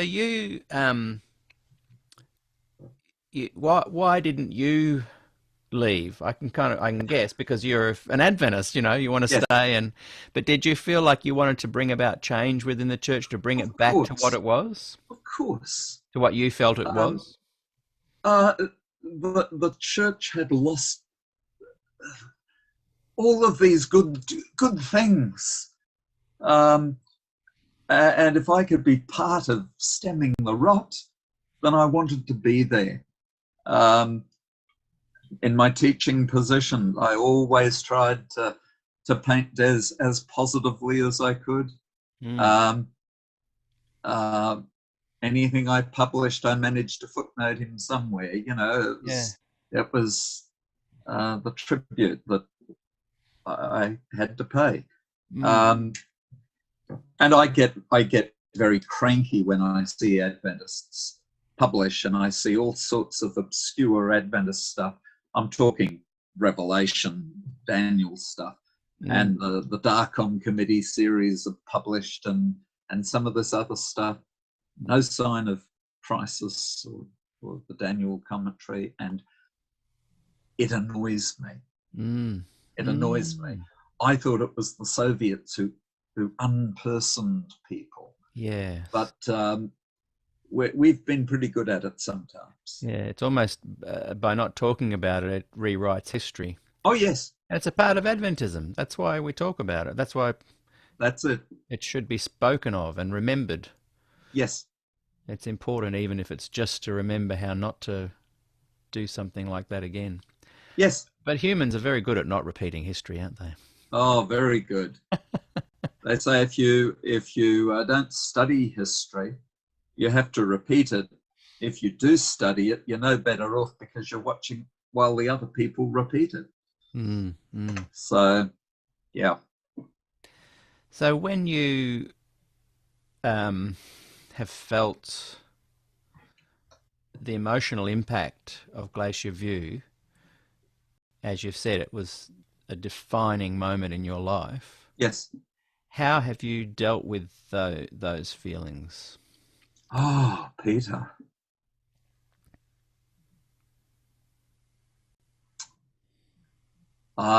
You hide.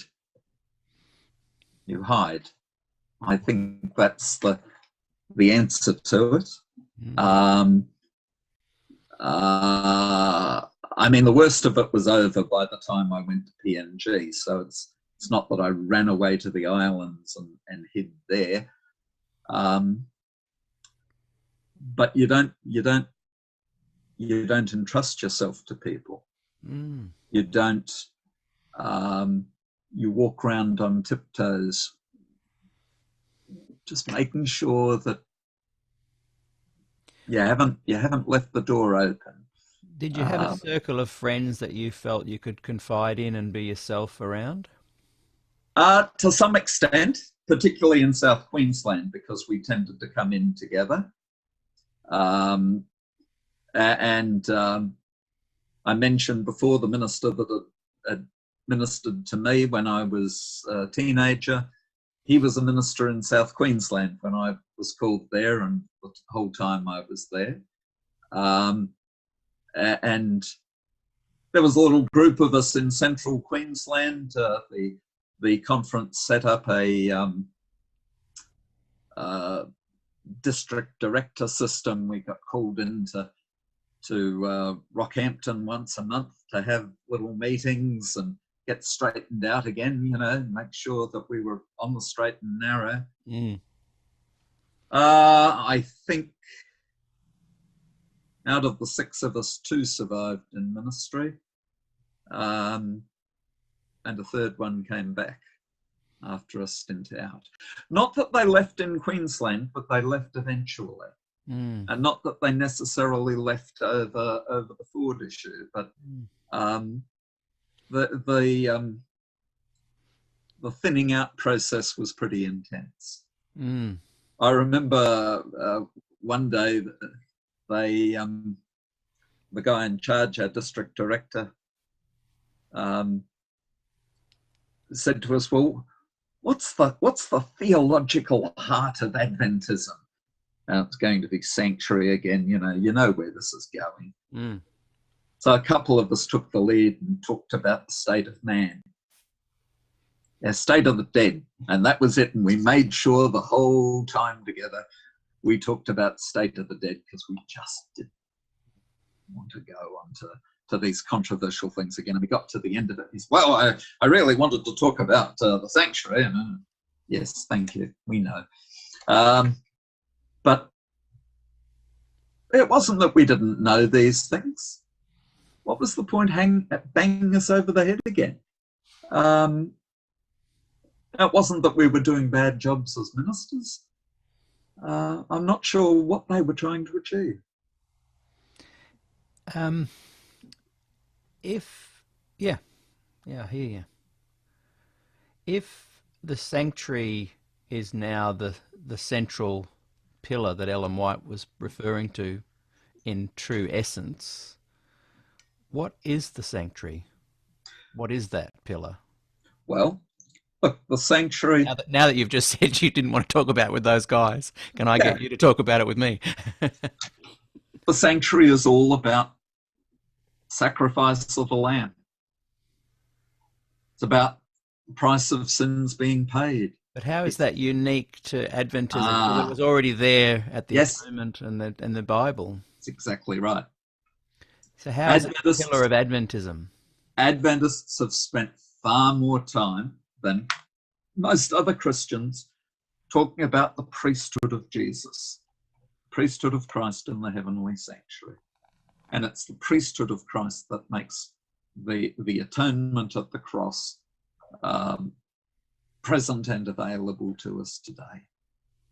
It gives it that contemporaneity that we're able to come with confidence. This is all metaphorical language. We can't speak about God without using metaphorical language. In the Old Testament, the emphasis is on sin separates from God. Adam and Eve are cast out of the garden. They're separated. If you sinned, you were in real trouble. Even the sanctuary was just a series of separations. The fence around the outside kept the Gentiles away. The courtyard you could go to if you were Jewish. The first apartment you could go to if you were a Levite or a priest. But the most holy place, where you only have, that's where the presence of God is. Only the high priest can go there, only once a year, only with fear and trembling. But when you come to the New Testament, it's altogether different. A new and living way into the sanctuary, through the curtain, through the veil, which is his flesh. And by the way, if you've got a 2-apartment sanctuary and you tear the veil, how many apartments have you got? Just one. Just one. Simple arithmetic. Let us come with confidence. Let us come with boldness. Are you saying that this pillar of Adventism is not so much a new sanctuary doctrine, but a reminder to people at that particular time of what the true meaning of the sanctuary was in the Bible? I could live with that. Yeah, absolutely. Look, the Christian church in America in the time of William Miller was, and the movement is back again in growing force today. It was a post-millennial approach that said the kingdom of God is being established on earth, particularly in America, and from there to the whole world, and we're getting better and better, and look how good we're doing. And Miller came along and said, nope, God's going to wrap this up before the millennium because we're not ever going to be able to do that. And the sanctuary, if it doesn't say anything else, at least it says, we're not up to speed. We're not good enough. We need the intercession of Christ. We need his sacrifice. We need his blood. If we think we're setting up the kingdom of God on earth by our righteousness, by our achievements, by our accomplishments, forget it. That's not true. That's not valid, right? And today, this dominionist type of theology that you are seeing in churches in the United States, it's right back to the 1830s. Let's bring in the law of God in the land right here and now and make it God's kingdom. And we are the people. And you think that they're going to be unsuccessful in doing that? Well, they're going to be unsuccessful ultimately because Jesus is going to come back again. Where they get to in the interim is anyone's guess. Will that involve persecution of people who disagree with them? I don't see that as inconceivable. Do you believe Jesus is coming back soon? Peter, I have a whole sermon I preach on what is soon. What is soon? Yeah. And Adventists, whenever I preach this sermon, people give me two answers. One is, no one knows the day or the hour. I say, yes, but we still say it's soon. What do we mean? And then the other answer is, with the Lord, 1,000 years is as a day. I say, yes, but when we say soon, we're not talking to the Lord, we're talking to other people. What do we mean? And you run into silence. They don't know what we mean. I've come to the conclusion that what we mean is that people who are alive today have a reasonable chance of seeing Jesus come. Because if it's any longer than that, it doesn't matter whether it's soon or not. The clock stops. Because you die anyway. you die anyway. Any event that happened more than a lifetime ago is not a sign of Christ's soon return.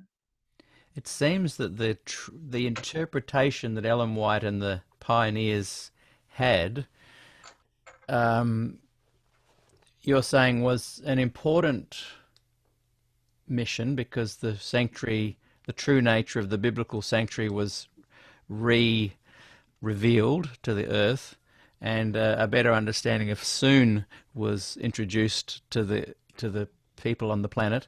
However, their belief was soon, not when you die. Oh, absolutely.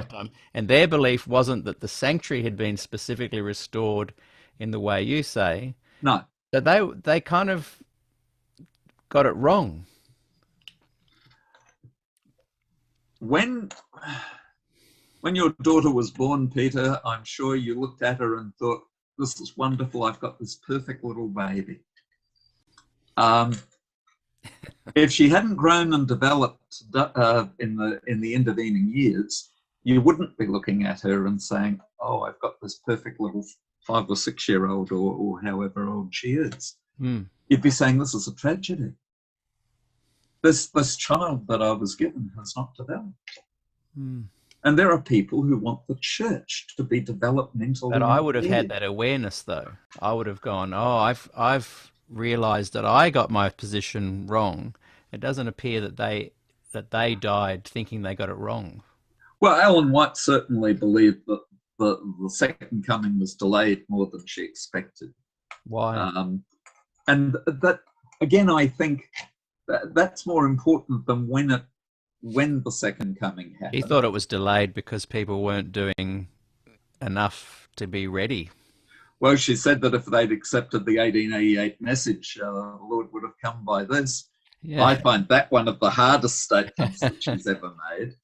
But is it why I'm realizing there's a camaraderie, there's a social, subcultural nature of Adventism that is very appealing. Oh yes. And I'm wondering if we don't want to lose that more than we don't want to just let go of the muddled, crazy stuff that we're trying to have cognitive dissonance to. Oh, I'm sure of it. Connect. I'm sure of it. If Des had gone, look, I'm starting a new church, come and join us, there would have been problems. I know, I'm not saying that. There's no dream magic alternative. Right. Adventism is what it is. Well, this is part of the problem. And I suspect, now you've left the church, but I suspect your lifestyle hasn't changed all that much. No. And I think if I were to leave the church, I can't imagine I'd start smoking. Why don't we all just leave but stay connected with each other? It doesn't work that way, unfortunately. It's worked for me. Yeah, you may be the exception. And look, Peter, you've asked a couple of questions along the same line. I don't feel an obligation to believe exactly what the pioneers believed. No. You feel an obligation to go along with the compliance document? No. I came to the conclusion in 1980 that none of these buds were going to tell me whether or not I was an Adventist.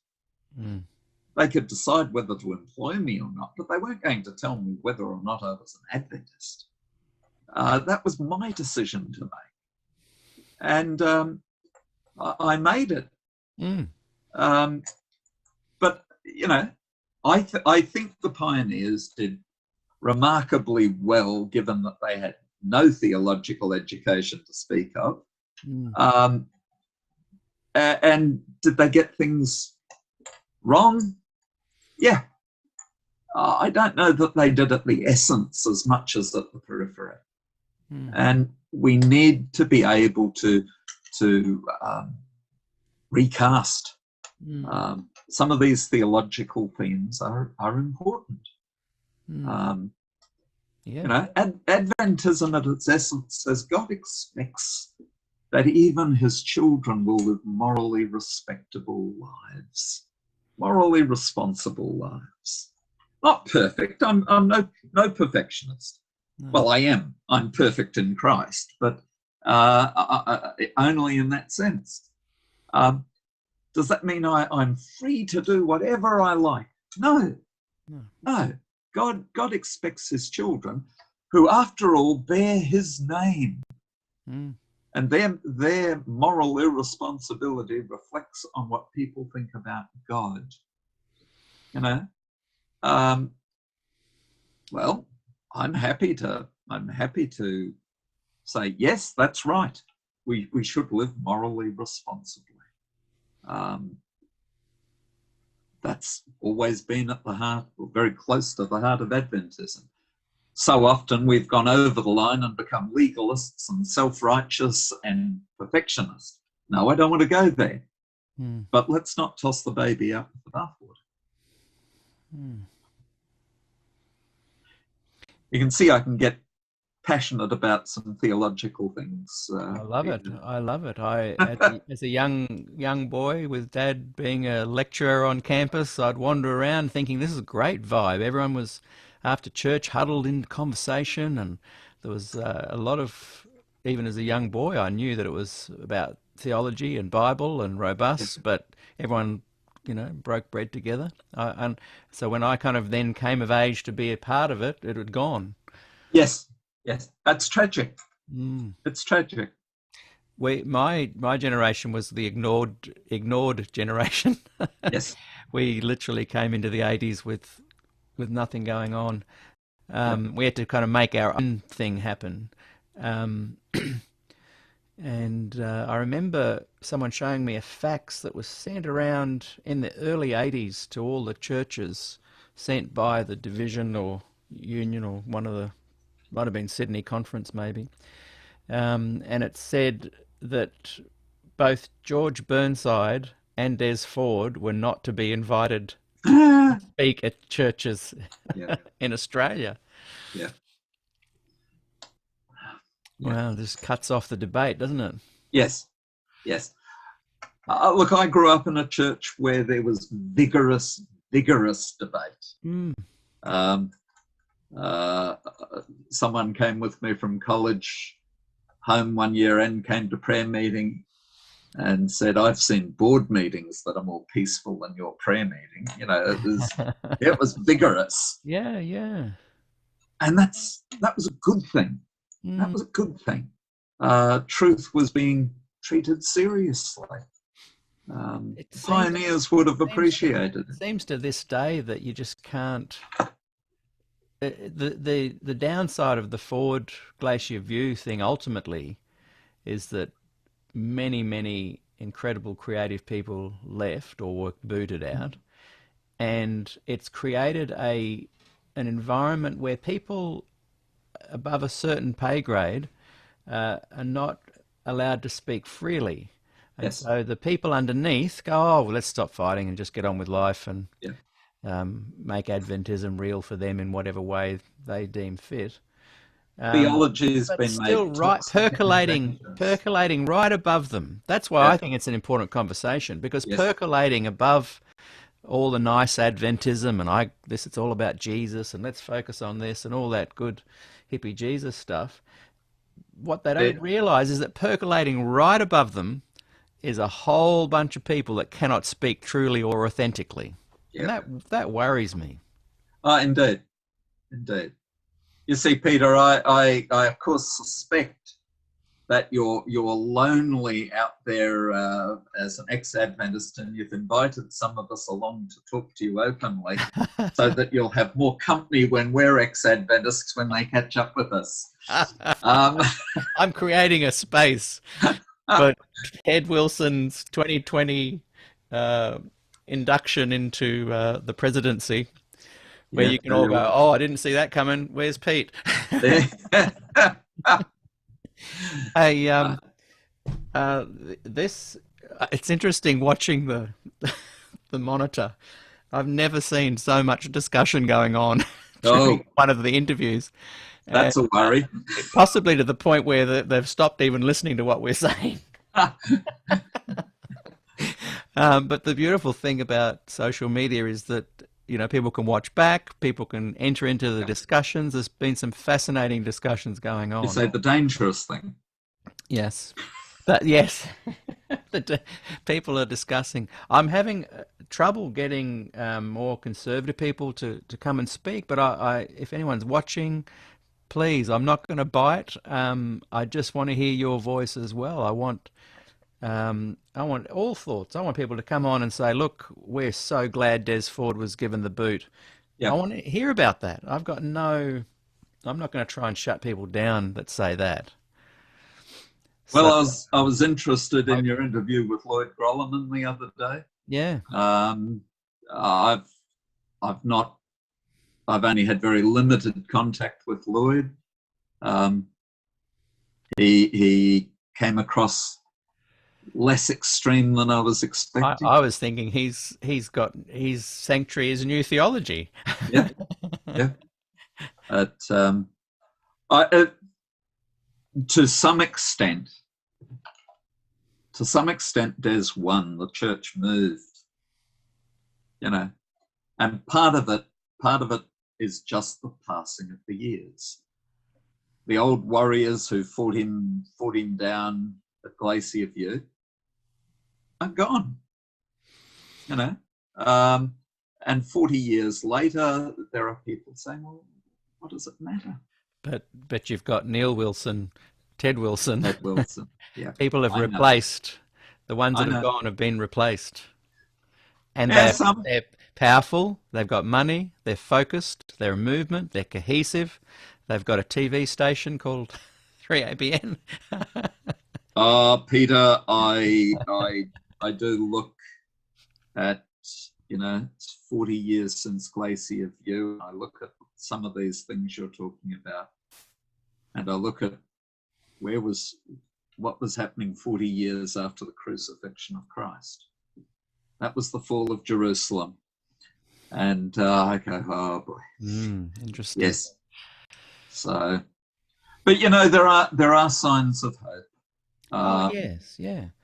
In many places. Not the last time I visited Des, must have been the time before. He shared with me this absolutely beautiful letter that he had received from a senior, well-retired Adventist pastor, someone I knew who it was. I'd sort of seen him round the ridges as a boy, and this really old guy at this stage wrote to Des this beautiful letter, telling him that he prayed for him every day, that he had loved his ministry, loved listening to him preach the gospel. He'd go to big camp and listen to him, and he just wished that could be happening again. He was pleading with Des to come back to what he used to believe, and of course that wasn't ever likely to happen. But it was one of the most gracious letters that I had ever seen. And the fellow lived here in Currumbin. I wanted to grab hold of him and say, Des shared that letter with me. What a beautiful thing. But he died. He died, and I never got the chance. And probably a good thing that I never got the chance. But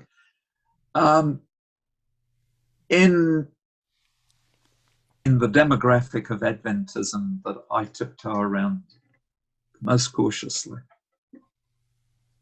old ministers who survived the 80s, yeah, and you ooh, yeah, let me be careful.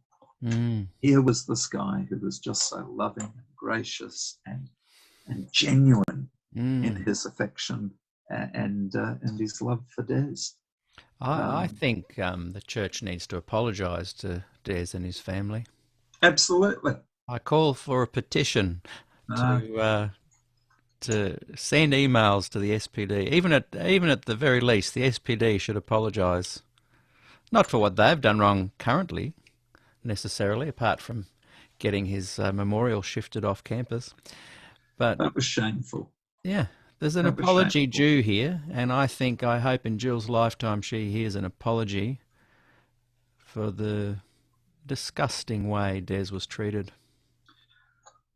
Well, here, although I am not a prophet nor the son of a prophet, I have to say that she will have to live a long time for that to happen in her lifetime. And the Catholics admitted they were wrong about Galileo, but I doubt if we will admit that. Well, a few hundred years later, was it? Took 500 years. But they got there. But They got there. I just cannot imagine it. If Adventism has its way, and they're very skilled at suppression of, Yeah. I'd say the Adventist Church in 200 years' time won't even know there was a glacier view. It won't go away completely because we do have professional historians and such like, but it'll be a fairly distorted view you get of it. And that's unfortunate. So why could young Adventists see this as a good opportunity to dialogue about Glacier View? What are some benefits they could find by exploring this topic? As we started the conversation, the advice to young people that don't care at all about it, what kind of benefits could they gain from watching this series, looking at Glacier View? Does it matter? Are they right?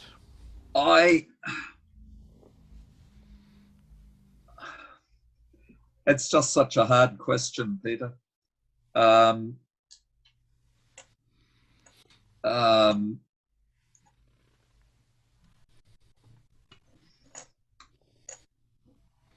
It might help them to understand that they shouldn't set their expectations of the church too high. We spend a lot of time talking about God working through committees and God working through the General Conference and such like. Well, sometimes it's God.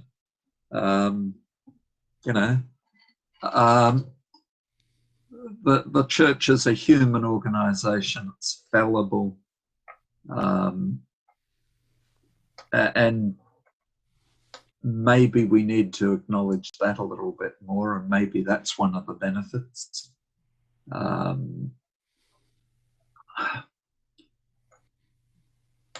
What's the advantage of studying history, full stop? I mean, history is a dying subject in our high schools, and kids will say, what's the point? What do we need history for?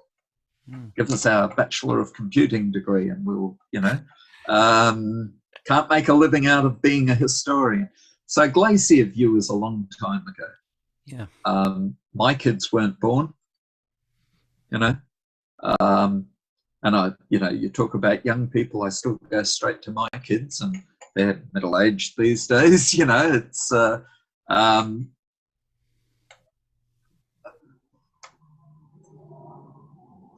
It's past history. Have you benefited from discussing it tonight? Yeah, I think so.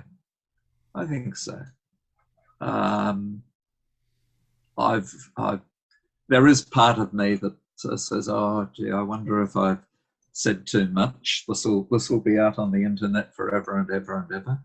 Come back to haunt me." Ross Ryan, Australian singer of years ago, had a song, "Blood on the Microphone." Yeah. Please wipe the blood from the microphone. Yeah. Please wipe the tears from my eyes. Yeah. Lord, please take me home. Lord, I am alone. I am afraid. I am afraid. And whenever I hear it, the chills go up my spine. I think, yeah, that sounds just like me. That's been my life. And hopefully no one will go through it again.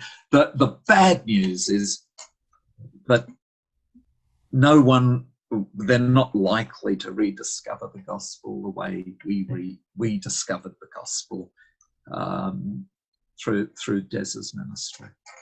And that was taken away from the church, and that's just tragic. Did you hear Kenneth Sample the other day say that he has never heard Yes. the gospel espoused in such a clear way as Des Ford did? Yes. I can believe it. Incredible. I can believe it. What a loss. What a loss to this What church. a loss. Over when Abel was judged. I mean, we went mad. I refer to the 80s always as the madness. Yeah. We forgot we were a church. We forgot we were supposed to be saving souls. And instead we went to the gates of hell and opened them and started throwing people in. And that became the ministry of the church. There were people who dedicated their life to it for a period. Clocking off ministers and laity, anyone who didn't believe Abel was judged on October 22nd, 1844. And that's why I'm worried about that percolating above the standard realms of Adventism. There's some stuff percolating. But what I think is going to happen, basically, is that Adventism is going to lose not just the sanctuary and judgment and the distinctives, but the very sense of having any sort of message. I talking to my daughter, in fact, about church she goes to. This was a couple of years ago. She said, lots of people come periodically, but mainly to see their friends, and then you won't see them for a few weeks. And you go, yeah, that's not ideal. That's not ideal. That's more social club. And we've tried to replace a theological bonding in the church with a touchy feely bonding, that all the warm fuzzies. The Pentecostals do that far better than we do. Yeah. And if that's what we want to build the church around, as soon as people find a group that does better warm fuzzies, well, away they'll go. And that's what was happening in the 80s, wasn't it? Yes. Yeah. Yes. Lots of people. And so I see, and the 90s, plenty of things about the church that could worry me. It's God's problem, and as I say, I try not to think or worry about institutional church life. The good leaders come and go, the bad leaders come and go. Hopefully, well, by faith, I believe God is working towards an end. There is an end, and history is leading there, and it will all work out in due time. You do what you can where you are, as the opportunity arises. That's the best you can do. Well, I think you've brought a lot of authenticity to the conversation, and I've actually reveled in this conversation, and I value your contribution. And I guess I hope that the people that gather around this kind of podcast and the Facebook group here look beyond judgment of each other and just enjoy communing with each other and finding the common ground, but not being afraid to speak of the hard stuff either. Yeah. Well, Peter, I hope we get the opportunity to sit down and chat some more. Yeah. Not online, not for the whole world to hear, but at the Bunnings Cafe. Oh, why not? Why not? That's about to open up again soon. I was just going to say they make the best coffee there, but that might get me in trouble. I'll forgive you, brother. Mate, there's certainly a interesting conversation going on there, and feel free to weigh in or ignore it, but I just really appreciate your coming on tonight and chatting. And yeah, if you've got any thoughts you'd like to leave us with. I think I've touched on the highlights as we've gone along. To me, let's fix our eyes on the cross. Let's preach the gospel. Let's love one another. I used to tell my students PNG that in PNG, the church, the Adventist church, was known as Adventists were known as people who hated Catholics, and we ought to be known as people who love Jesus. And to me, that is fundamental. I think having good theology, being able to get excited about the things of the Word of God, is part of having a dynamic church. But it's not as important as caring for one another, even when we differ with one another. And that's at the heart of it. Yeah, I agree.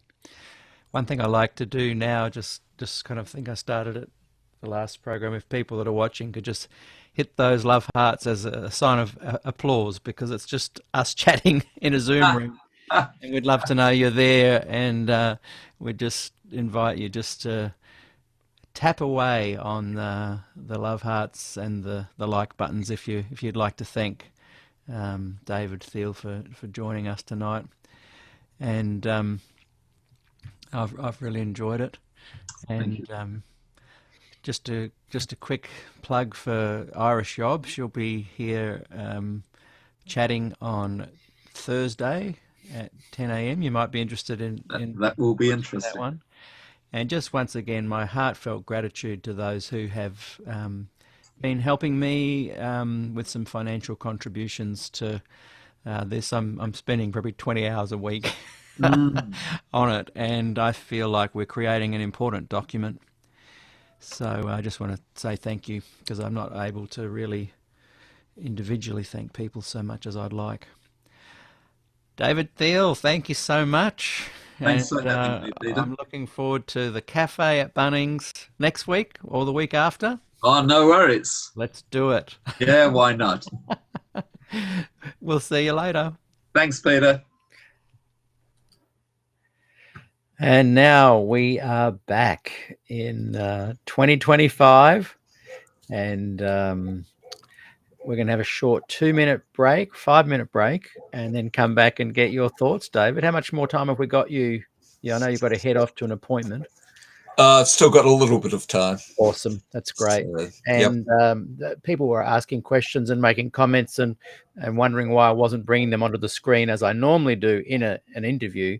But we're so successfully playing the rewatch of 2020 that people often think we were live just then. Yes. So I want to encourage people to comment and add your thoughts. And there's a few new viewers as well, which is great, that must be joining us since our interview yesterday with Ryan Day. But I really enjoyed that. Interesting to note that I said Bunnings Cafe opening soon. It's still not opened again, and it's 5 years later. But David and I and his wife Gillian caught up at a local cafe just a couple of days ago. And I think, 5 years on, we've confirmed that you can have diverse thoughts, but still enjoy hanging out. I certainly enjoy catching up with you guys. So thank you, everybody. Stick around. Those that are listening to the podcast, you will get to continue, even though you may be playing catch up. The podcast is only available at your favorite podcast platform. Go and check it out. And we will be back very soon with David Thiele discussing what we just discussed.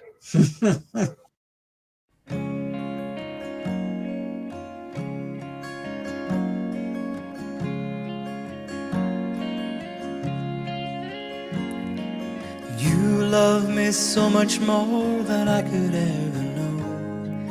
Your love is deeper than this world will ever show. And all of life's beauty shines around this moment now. The sky and the cliffs, they seem to change my life somehow. And I will never be the same, will never be the same. Whoa, whoa, whoa, I will never be the same, never be the same ever again. Here I am waiting, Lord, my life is just for you. Please unfold all the plans that you would have me do. And if all the world's just a breath and nothing's here to stay, then all of the love we feel will save us anyway. And I will never be the same, will never be the same. Whoa, I will never be the same, will never be the same ever again.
Love me so much more than I could ever know.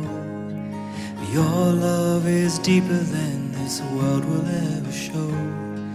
And all of life's beauty shines around this moment now. The sky and the cliffs, they seem to change my life somehow. And I will never be the same, will never be the same. Whoa, I will never be the same, never be the same ever again. Here I am waiting, Lord, my life is just for you. Please Please unfold all the plans that you would have me do. And if all the world's just a breath and nothing's here to stay, and all of the love we feel will save us anyway. And I will never be the same, never be the same. Whoa, I will never be the same, never be the same ever again.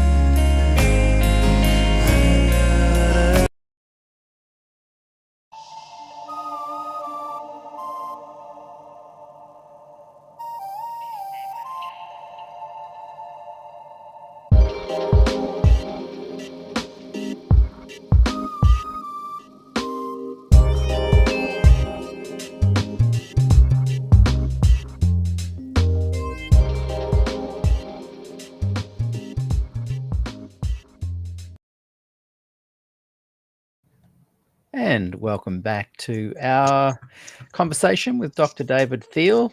And we have just rewatched the season 2, episode 12.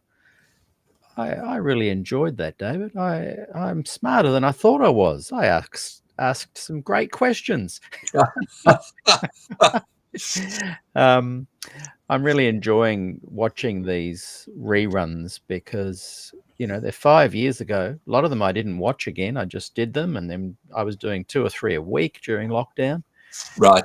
So, and those watching, thanks for the comments. We're going to come to them in a minute. And also, I just checked during the break, my interview with Ryan Day has had over 7,000 views on our YouTube, Facebook platforms, and there's a couple of other smaller platforms. Wow. So we certainly stimulated some interesting conversation there in under 24 hours. But yeah, you look out though, Dave. This one's going to be hitting 5,000 at least by midnight. So what were your thoughts there on watching that back 5 years later?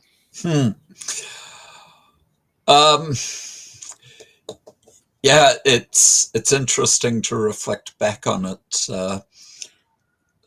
Peter, I have to say to you publicly what I've said to other people, that coming on and sharing openly with you, being able to talk freely about Glacier View and its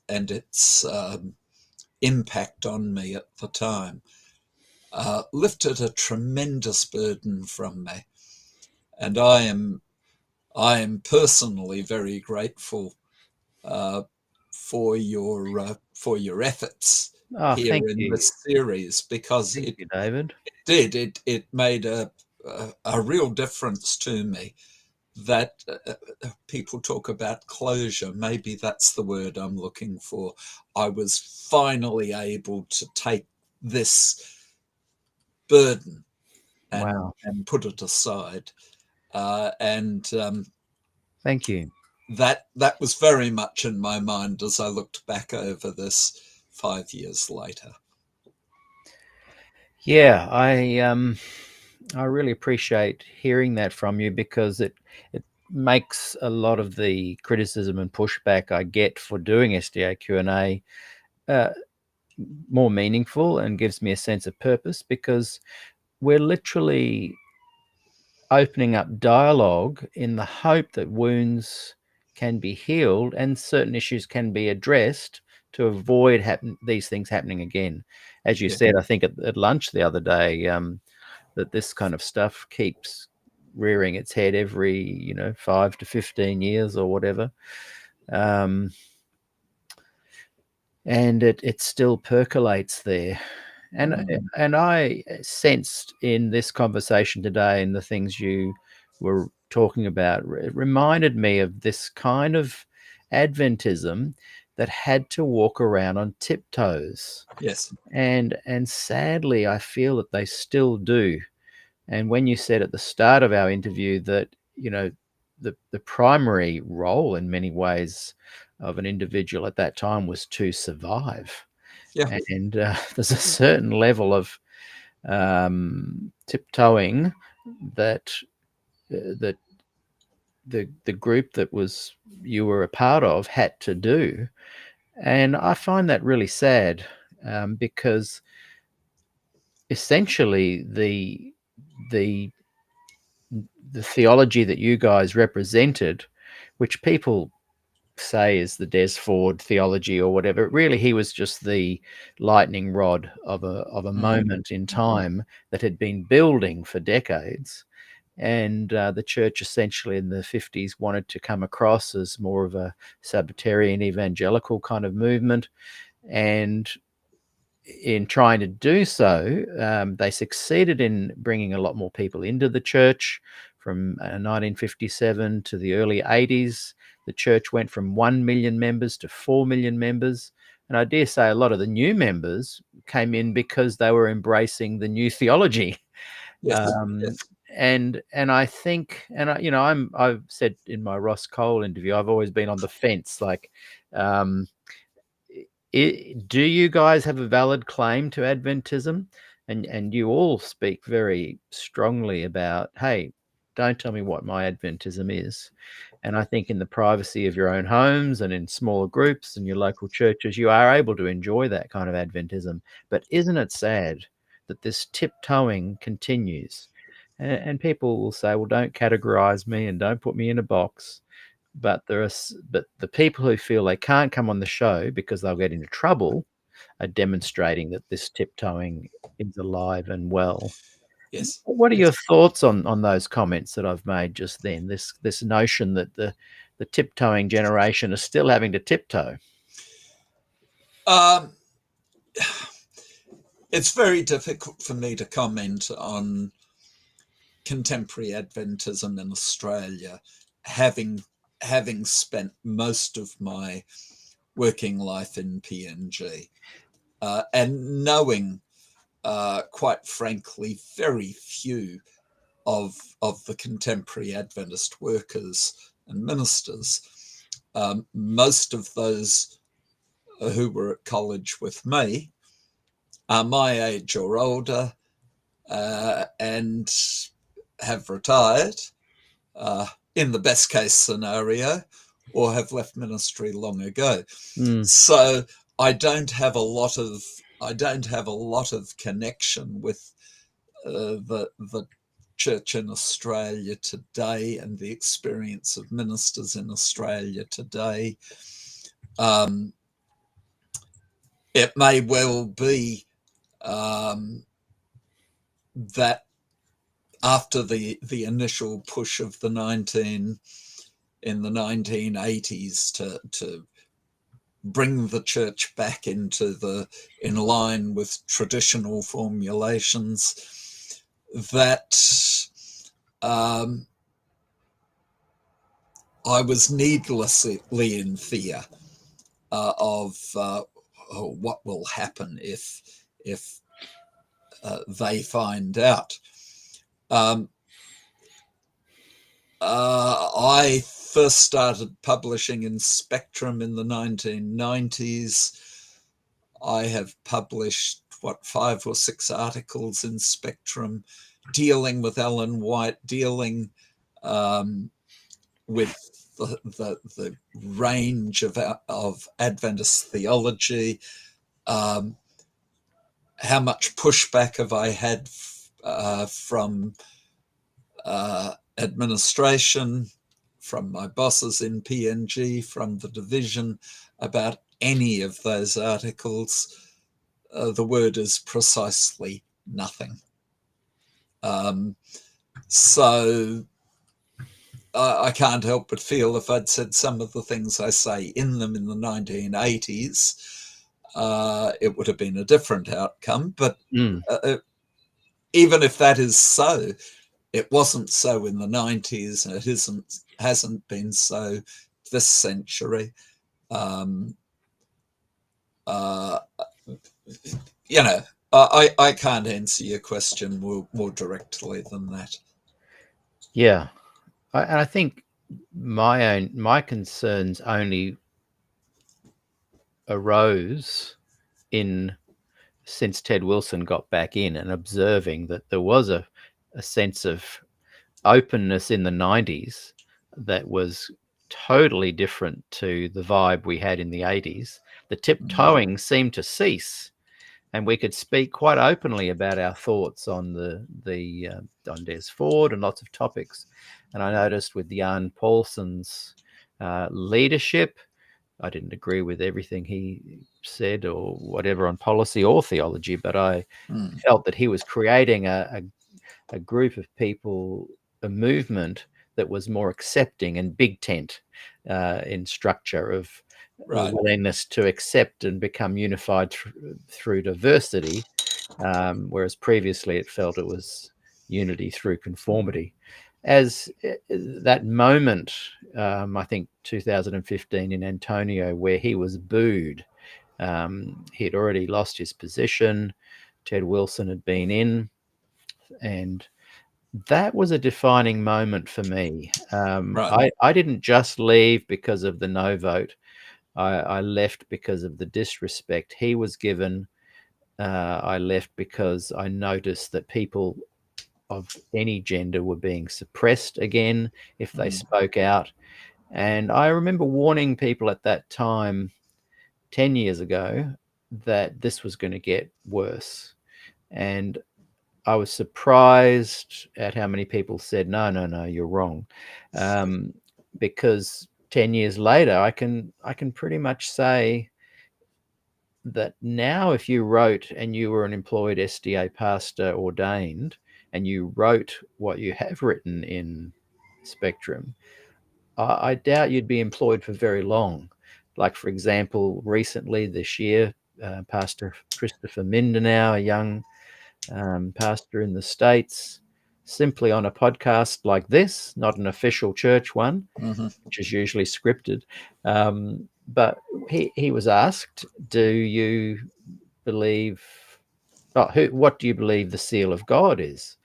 And he quite rightly said, well, I believe it's the Holy Spirit. And he also said, I'm not too sure that Sunday is the mark of the beast. And within weeks, he'd lost his job. So these kind of red flags are a bit concerning. And I'm not saying that I have any answers, but I'm saying the dialogue surely has got to be as important today as it was when you and I were chatting 12 years ago. Sure.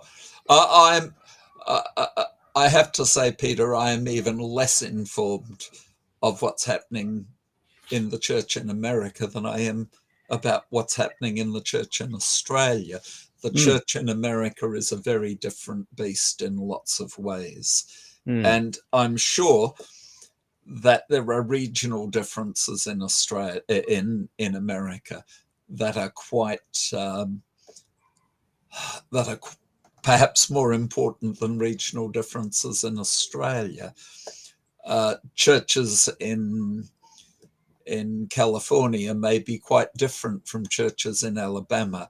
That's my instinct on it. That certainly American society generally would seem to be different in different places. So I imagine the churches as well. I guess because SDAQ&A has a broad demographic, literally a third of the audience or more is USA, another third is here in Australia, the other third is around the rest of the world. It's quite a blended group.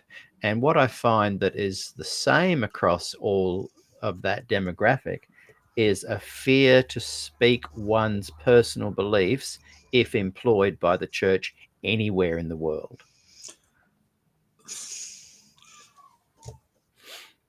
Okay, and I'm just saying that in the 90s that wasn't the case. In the 80s it was. It feels like that again. In the 80s It wasn't just Australia. All around the world, if you spoke in certain ways, you had to walk, like we were saying on. Sure. You have to be very careful what you said. I'm just saying, as a sociological observation, and that could be right. I can't comment on it. Yeah. And I guess I'm only drawing my anecdotal experience from over 400 interviews of the last 5 years, which is pretty much finger on the pulse. Yes. And that's not a criticism at all. You can totally tell that. I'm just saying that, it's interesting that I think the young pastors are finding the exact same experience that you young pastors found in the 80s. And I'm just calling that out as I think that needs to be addressed, or this special kind of gospel Adventism that you guys have is going to die out. Yeah. Let's go to a couple of comments, unless you've got some more things to add. No, I go with the flow here, Peter. We've got a new member watching, Johnson Bra, and has been criticising a little bit, saying that we are dragging Adventism through the mud. I don't think we have been doing that at all today. So Johnson, maybe get off the green stuff, stop smoking it, and try and watch a few episodes right the way through. You've said you'd rather watch apostasy from afar, and yet ironically you were watching it here today. You've also suggested that you're watching us all make our money with big kind of vomit money signs. Yeah, I honestly, I'm happy to be transparent. I get about $100 to $150 a fortnight Australian, which is about $5 American. Yeah. And my fees for hosting here on Libsyn, Twitter, other platforms, I think are more than that. But I would do this for nothing. But just pointing out that this is not a money-making exercise. Now we'll come to Motor Sapien, who joined us a bit late today, David. But whenever Motor Sapien joins late, he puts it on the double time and listens at us talking really fast. I wonder what that sounds like. And he caught up, and he says, Dr. Thiele, I appreciate your emphasis on theology and asking the important questions rather than getting hung up on peripheral and even non-issues. I hope you have time to chat with us for a while now, and I hope that David will be able to. I think he will. I really liked what you said in that interview about the theology. A lot of people go in Adventism from studying Daniel and Revelation, leaving out Hebrews a bit too much, perhaps. But at least they're having a kind of a deep theological discussion. There was a time, as I said, in the 70s, where I was a young boy, and I noted that at Avondale there was lots of interesting discussions going on. There seemed to be a hunger for the theology as well as the gospel. However, you commented on how a lot of churches go and try and be a bit more Pentecostal, where it's all feely. And a lot of the churches that people refer to as, hey, you should come to our church, it's not arguing over this stuff anymore. Yeah, they're not arguing over things, but they also have a very shallow theological perspective. Mm-hmm. And you can sit there and love the music and enjoy the potluck and have a great time chatting with people. But I generally fall asleep at these meetings when there's no substance theologically. What are your thoughts on that? Because I love the idea of a good theological discussion and learning. Look, Peter, I suspect that's exactly right.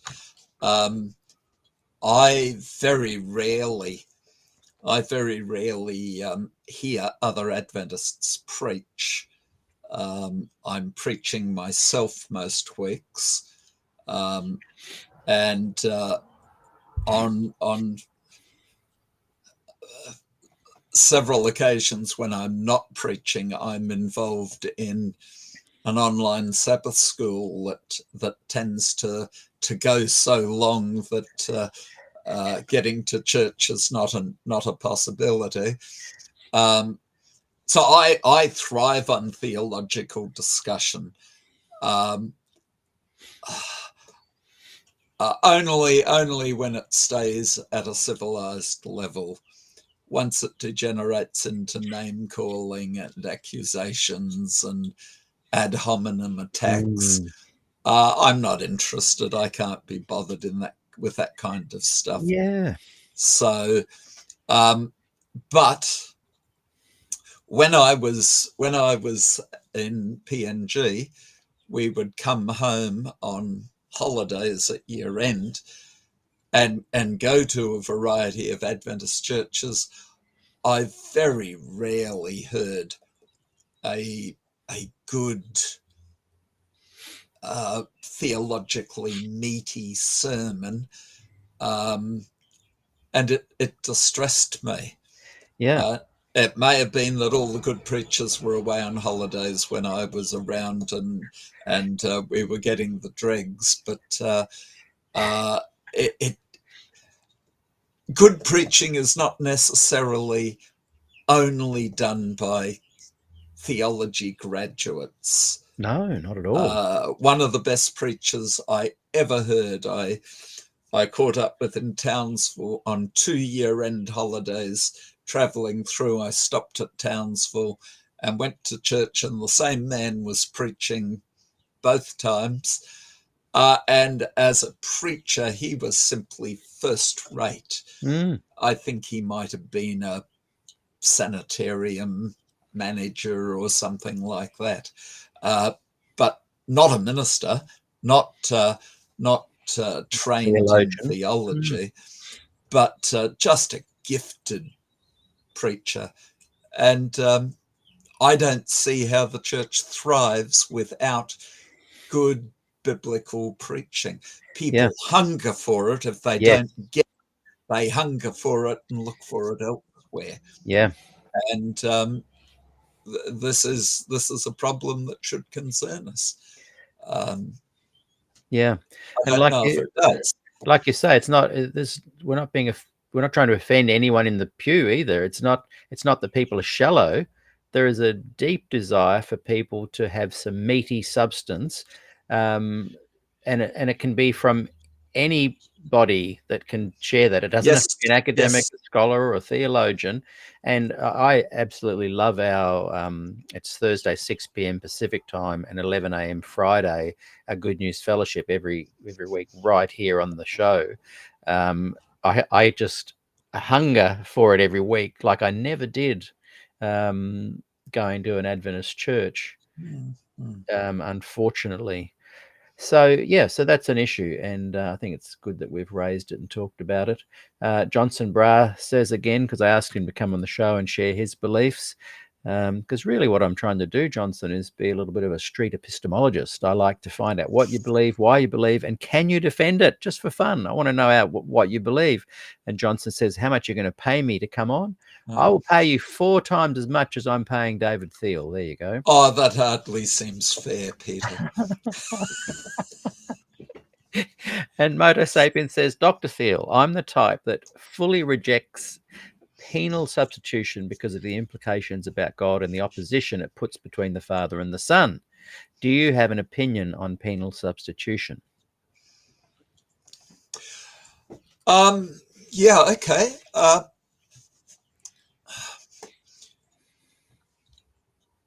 There's no opposition between the Father and Son.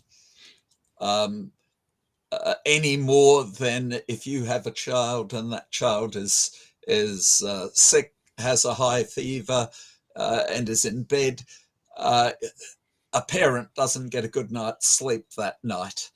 It's not that the parent can say, oh, well, not my problem, I'm off to bed, and sleeps like a baby. Just doesn't happen with a loving parent. And so the death of Christ on the cross reflects the brokenheartedness of God in heaven. Jesus may say, my God, why have you forsaken me? But God is suffering, the Father is suffering along with the Son. And the Bible is very straightforward about this, that God so loved the world that he gave his only begotten Son. So the initiative for salvation comes from the Father. It's not ever a matter of God saying, these humans, I want to punish them, I want to beat them up, but if I can't, I've got to beat someone else up. I'll beat my own son up, and then I won't feel angry with them anymore.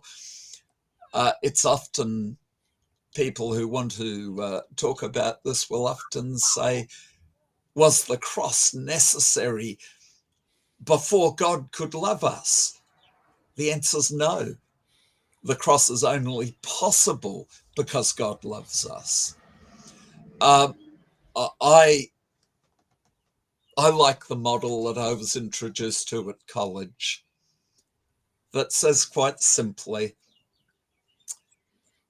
if you owe me $20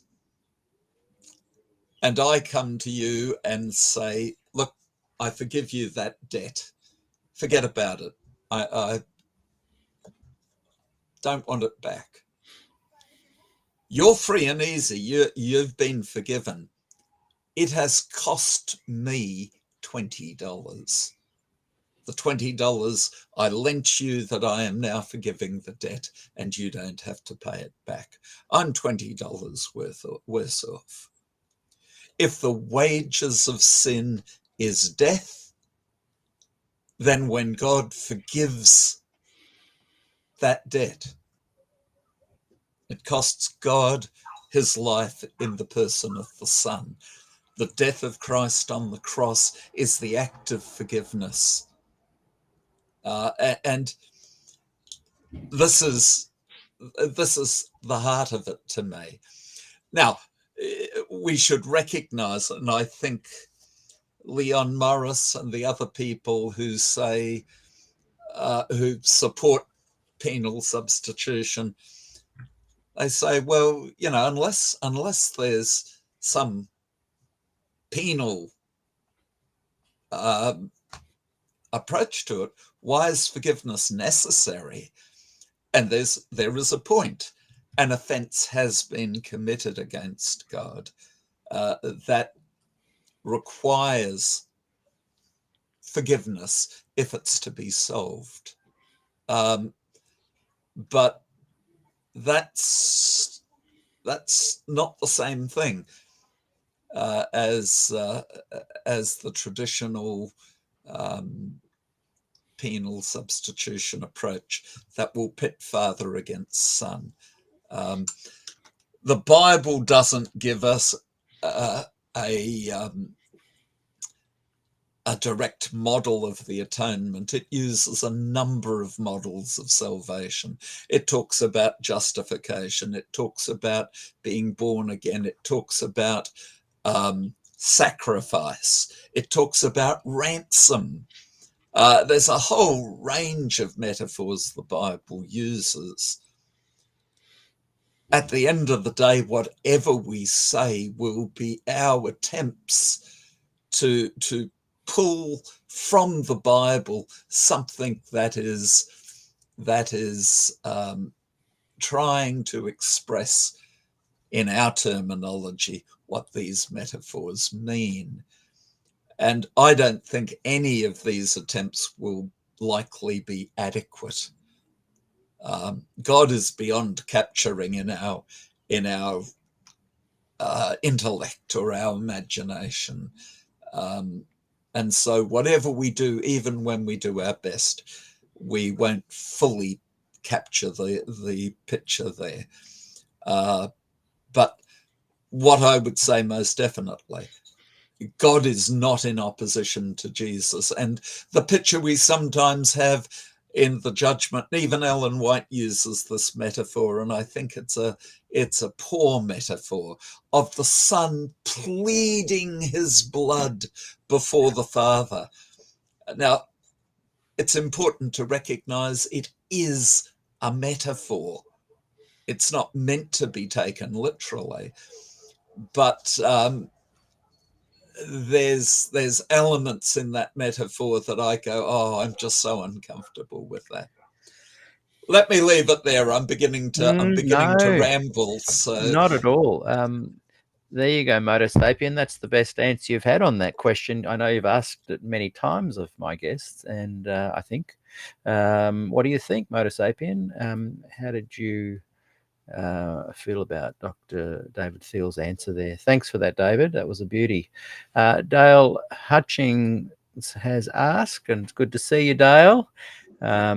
What is the gospel in his own words? This is directed at you, David. Yes, okay. The gospel in my own words. At the heart of the gospel in my own words is John 3:16, that God so loved the world that he gave his only begotten Son, that whosoever believes in him should not perish, but have eternal life. To elaborate on that,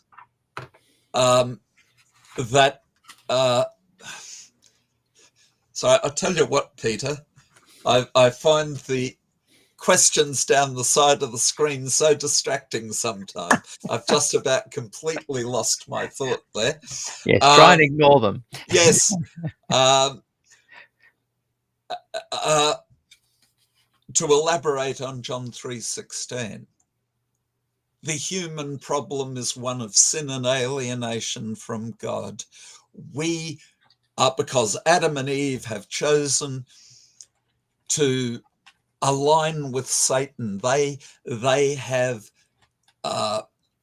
entered into the kingdom of Satan, what the New Testament calls sin with a capital S. That nothing, and we, all of their children, are born in that kingdom.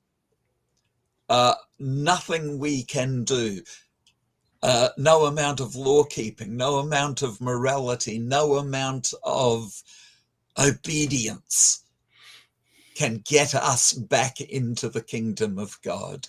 Only God's initiative can do that. And God's initiative is seen in the cross, where the way is made free for us to return to God. And when we accept the offer of God's salvation, when we embrace the embrace of God, not that we have known him, but that he has known us, and are transferred, as the New Testament says, from the kingdom of darkness to the kingdom of light. We are then seen as complete in the Son. God never sees us as more perfect than he does at that moment.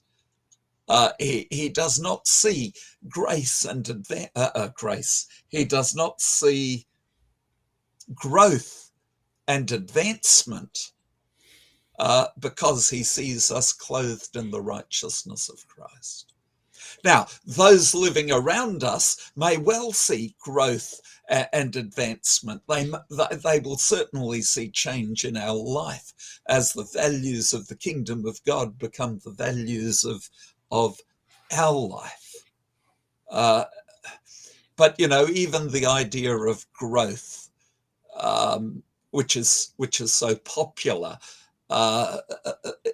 in some circles, the book of Revelation says to the church of Hebrews, the church of Laodicea, you can see my blood sugar's going down, Peter.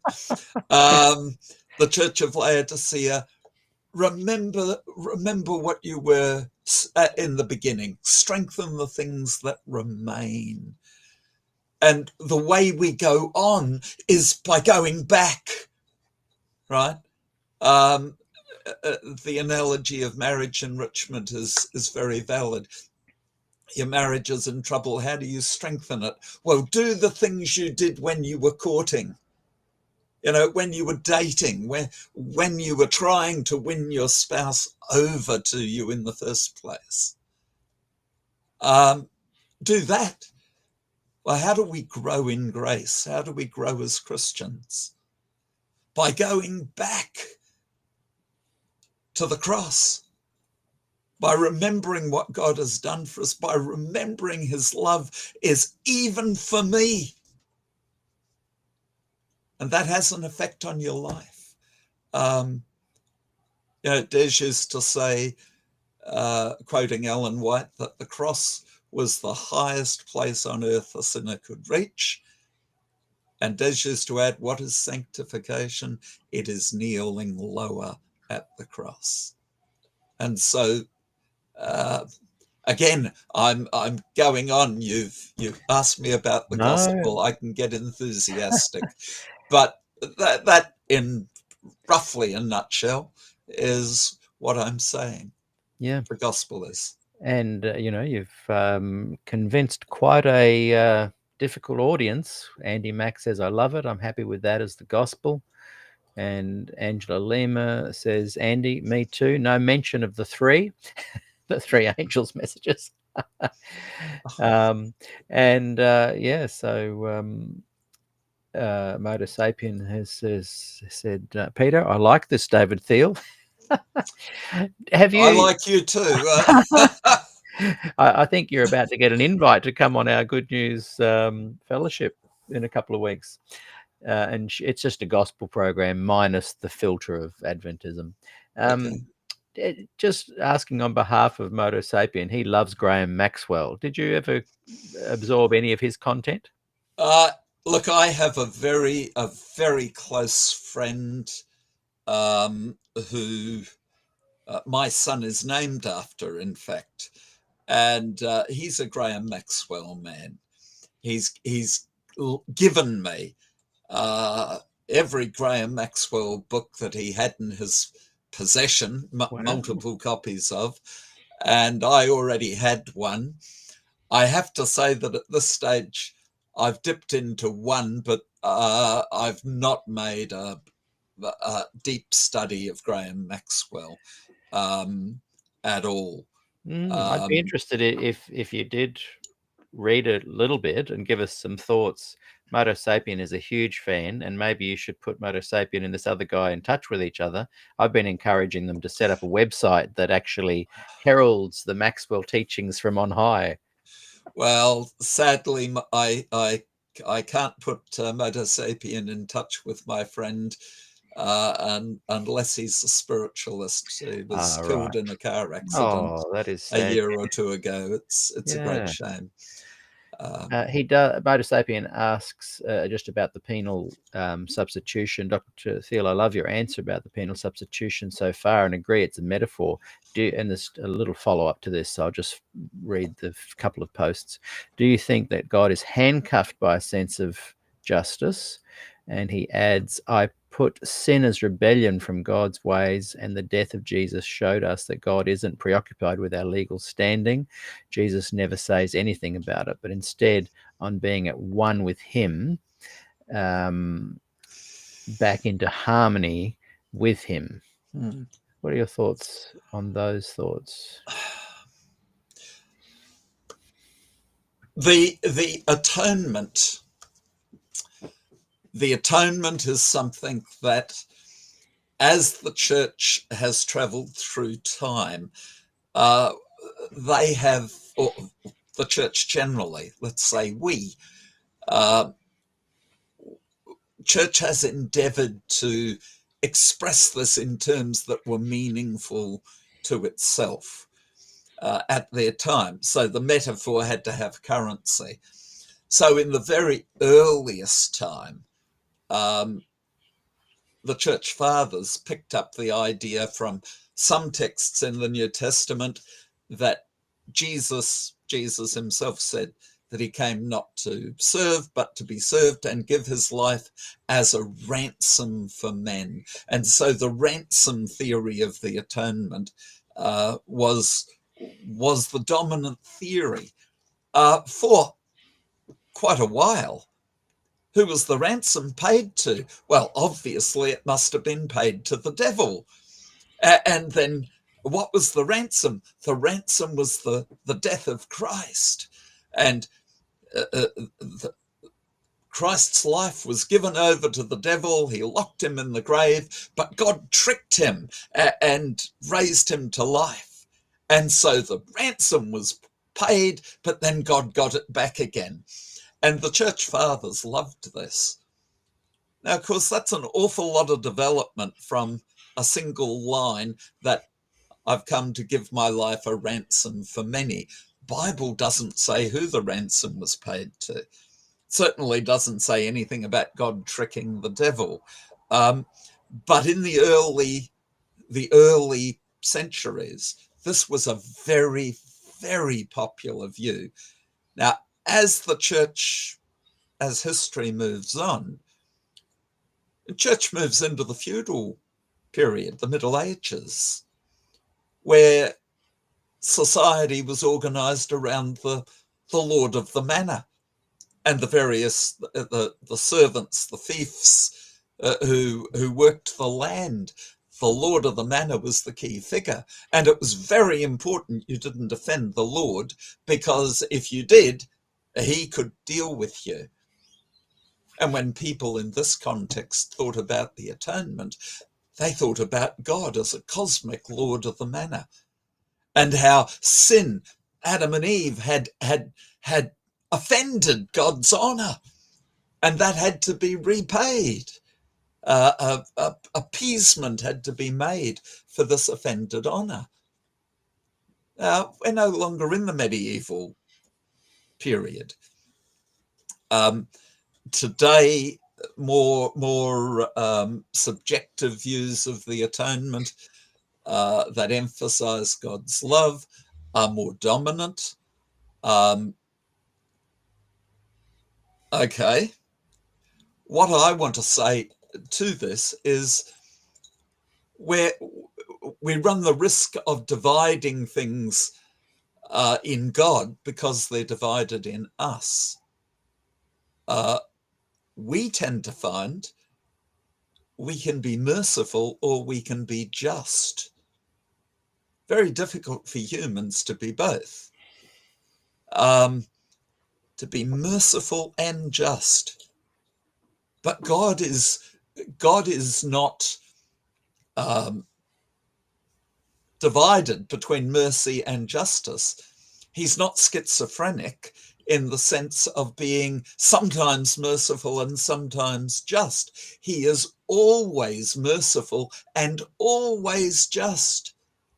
This is in his nature. He's not handcuffed to justice as though justice was something apart from him. His mercy and his love are one. They're not separate things. So that this is what the atonement does. Does the atonement satisfy God's love, or does it satisfy his justice? It is God reconciling us to himself. And the closer we stick to the biblical language, the less problems we will have with some of these things, I think. God is reconciling us to himself, not imputing our sins against us. Now, I'm quoting Paul. I'm not quoting Jesus, but I did start with Jesus when I wanted to express the gospel. But I don't think there's a great division between Paul and Jesus. Jesus is the Savior. Paul is trying to understand how that works.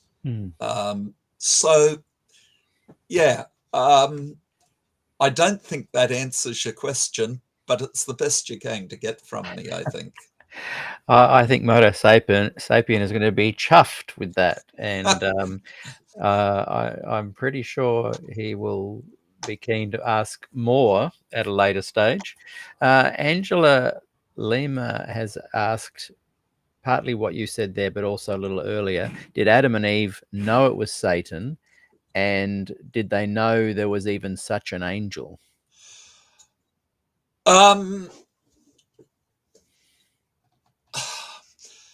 I don't know what Adam and Eve knew. I only know what Genesis tells us. Genesis does not use the word Satan. Genesis talks about the serpent. Now, it's convenient to say, Revelation tells us that Satan is the serpent. And that's true. But Revelation is written 2,000 years, depending on when Genesis was written, 1,500 years after Genesis was written.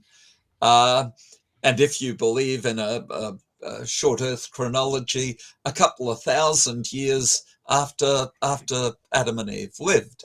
So I don't know. The Bible doesn't tell us what Adam and Eve understood by this.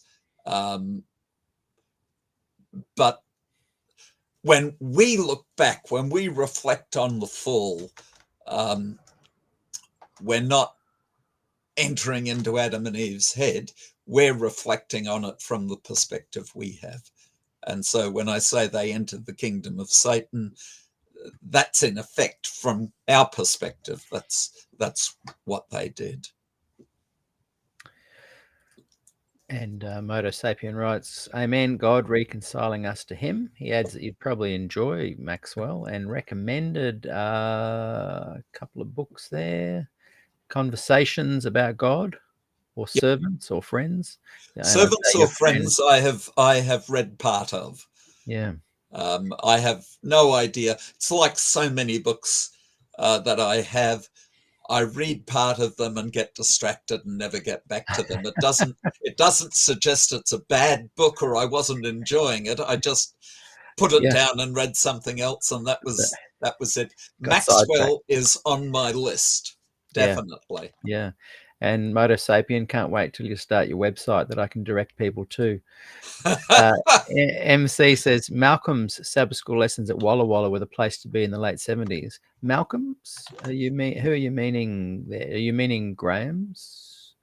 Moto Sapien says, Peter, us Yanks don't use chuffed, assuming it means something like being pleased with. Yes, it does mean that. What word would you Yanks use? We like the word chuffed. I think it's an English from England, an English word. Oh, we're so chuffed to have you here visiting today. So let us know. Now, David, just back to a bit of this, because we are reflecting on Glacier View and Desmond Ford and that era, particularly building up to and post, and the big impact it had on you. Just want you to share, how did you feel? Oh, and then I do have a good question that Nikki Carlton has asked you as well. I'll get to that after this, Nikki, about Old and New Covenant. So we will come to that in one moment. But how did you feel as news trickled in about Glacier View? Because it wasn't like, social media where these days we hear about it 2 minutes after the news breaks.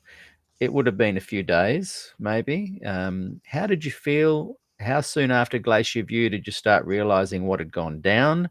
Were you also aware in the early days, as we are now, that the claim was that the majority did not see light in Des's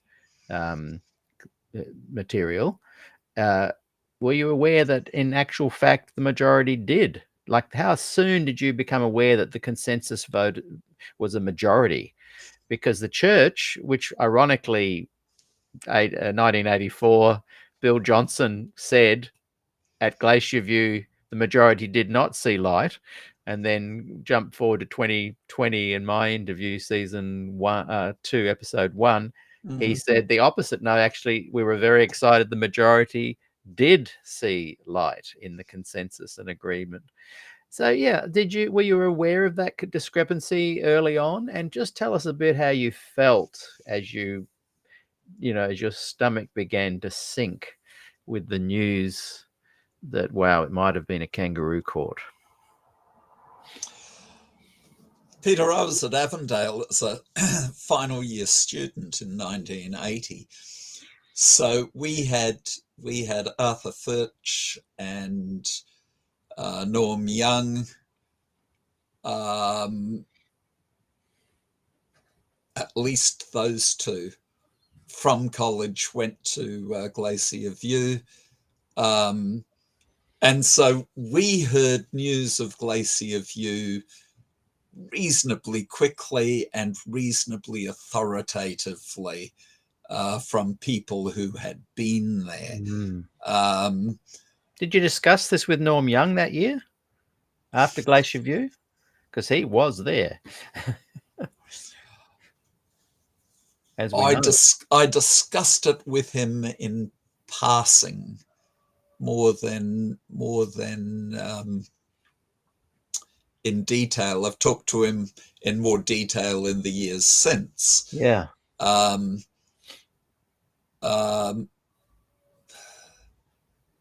Yeah,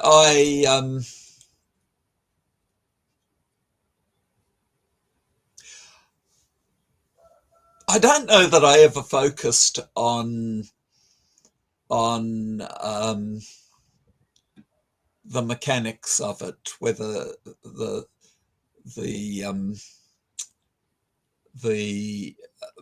whether the majority agreed with Des or not.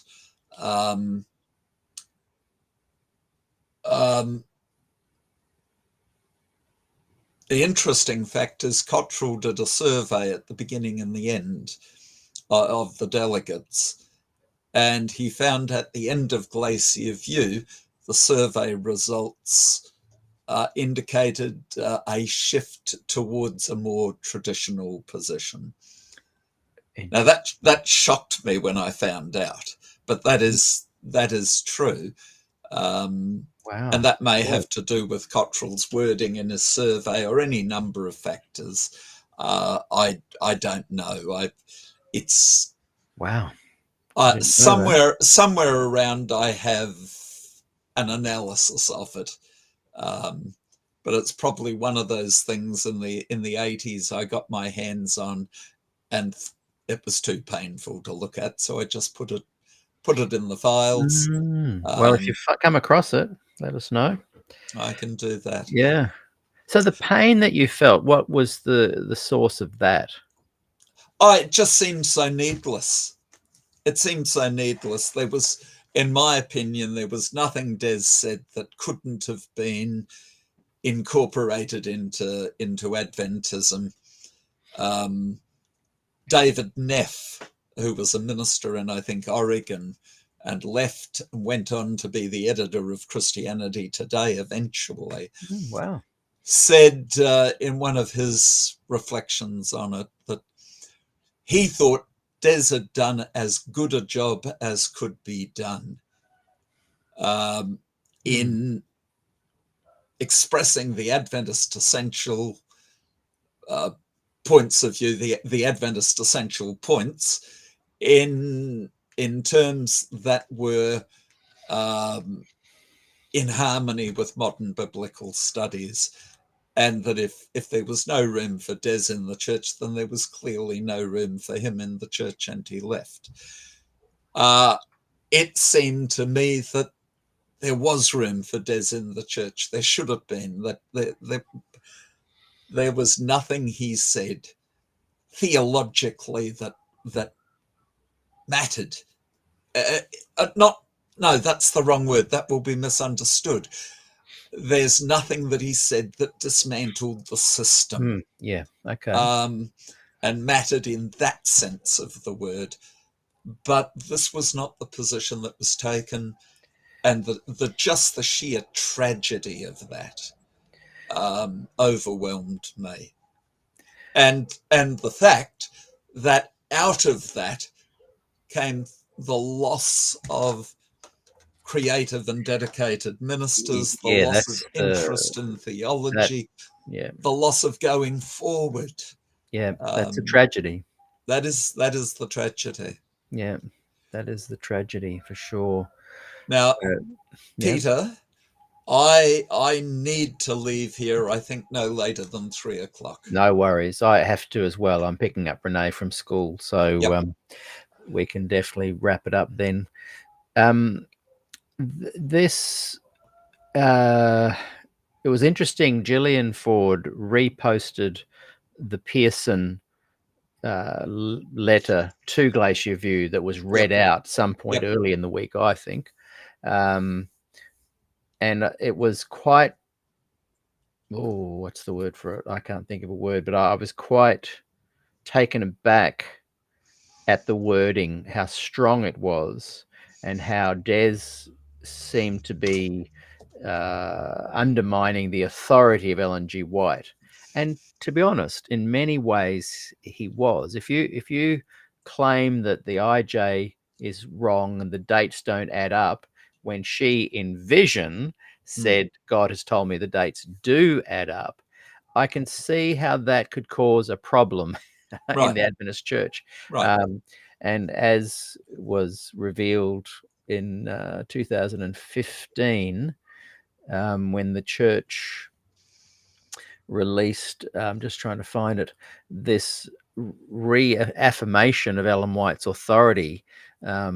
They wrote, that the Bible, that it's of course the Bible alone, but then they add this little twist.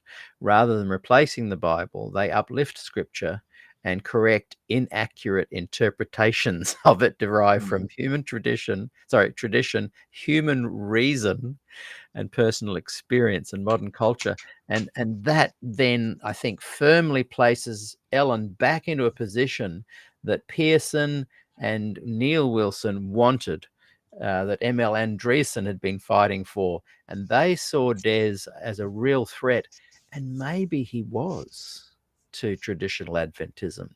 So maybe his theology, if it had taken root in the Adventist Church, it would have been the death knell of traditional Adventism. So maybe they did have a leg to stand on. The thing that Glacier View taught me, perhaps more than anything else, is not the lesson that it was intended to teach me. The lesson it taught me was how difficult it is to change. And I came away from the madness with much more sympathy for Martin Luther's Roman Catholic opponents, with much more sympathy for Ananias and Caiaphas dealing with Christ. Interesting. Because it is when you put down your roots and you take a stand, and the more that stand costs you, the harder it is to change. And we saw something of this in recent time, well, relatively recent times, a generation ago now, with David Koresh at Waco. Koresh took the position at one stage before the siege that as the Messiah, he was the only one who could have sex with the women in the compound. Yeah. And he took the wives of the men who were there with him and had sex with their wives, and they weren't allowed to. Yeah, shameful. Terrible. But you see, once you've allowed that, yes, it's incredibly difficult to say, I was wrong. I didn't need to do that. You can only justify that to yourself by saying, that was terrible, but I had to do it. Yeah. It was the right thing. And these people they died in the compound rather than abandoning him. Yeah. It is difficult psychologically and to that's, change. Yes, and that's the slippery slope, because you could replace David Koresh's name in here with reaffirming Koresh's authority if you wanted to. Whereas rather than replacing the Bible and Scripture, he was able to correct inaccurate interpretations from human reason. So even human reason went out the door because he said, "Hey, I'm the interpreter." And that's the problem with that kind of reaffirmation of Ellen White. I think it's a slippery slope, but and I believe that Des, if he'd stayed and been allowed to stay, that the Adventist Church would be a much healthier place to raise children in. However, from a purely political point of view, I can see why Pearson and Wilson and ML Andreessen wanted Des to go, and I can see that his core beliefs actually did undermine traditional Adventism. I have to speak up in defence of ML Andreessen, Peter. He'd been dead for 25 years before Glacier Views, so I don't think he was involved firsthand. But I know that 100% for sure. But I'm saying the seed that he planted post Sure. QOD was the baton was passed to Pearson and those guys, and eventually to the Standish brothers, and essentially at the core of all of this is anyone who tries to undermine Ellen White's authority, they're going to be gone. And I can see, like if I had a band and I'm playing a certain style of music and someone comes in wanting to play punk music or opera or something, which is fine, but may not gel with my kind of music, they to establish themselves in the group, it's just not going to work. I would have to get rid of them too. So yeah, I think they had a leg to stand on. Look, I know you got to go very soon, so I wanted just two quick questions.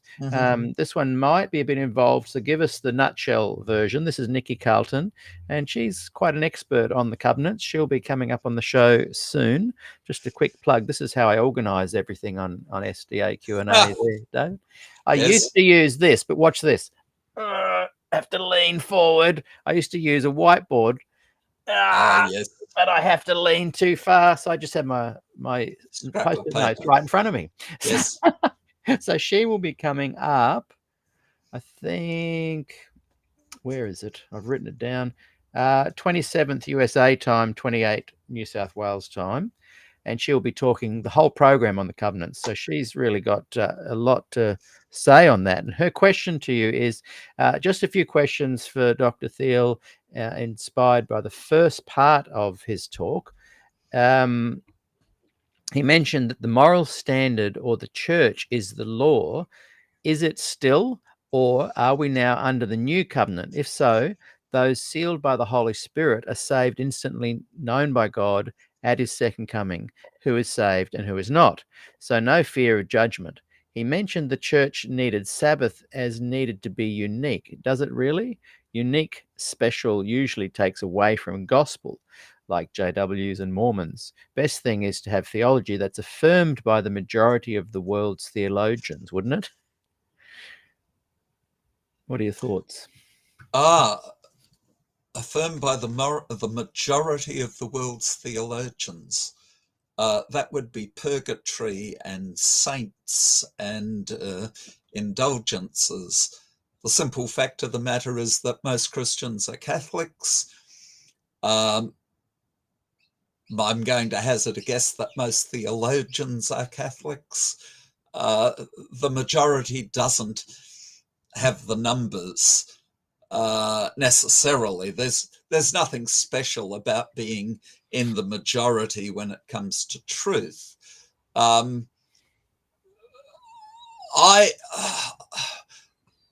I like to have a good reason for disagreeing with the majority. My good reason when it comes to theology is scripture, because equally there's no particular virtue in being in the minority.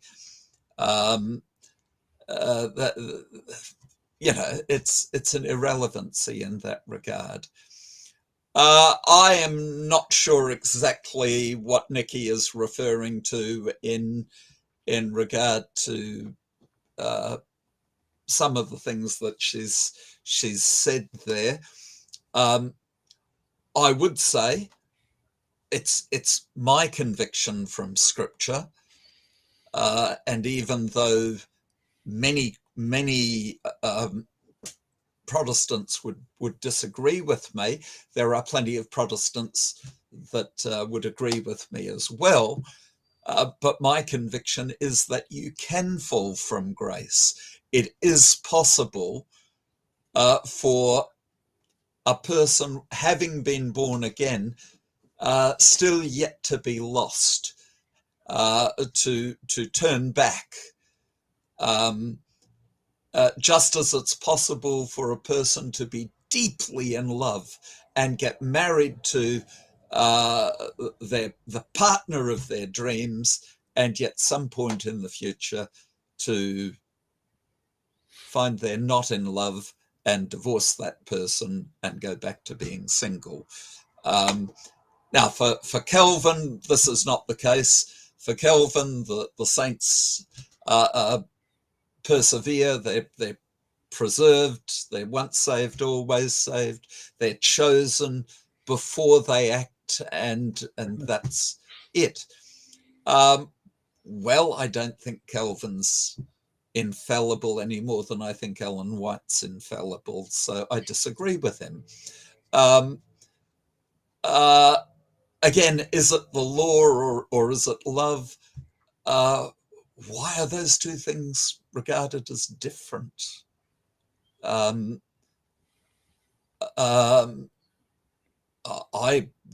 don't want to distinguish between them. Yes, the law can be turned into legalism, and that is great if we recognize it. But I'm not talking about legalism. If I love my wife, I want to do those things that please her, and I want to avoid doing those things that don't please her.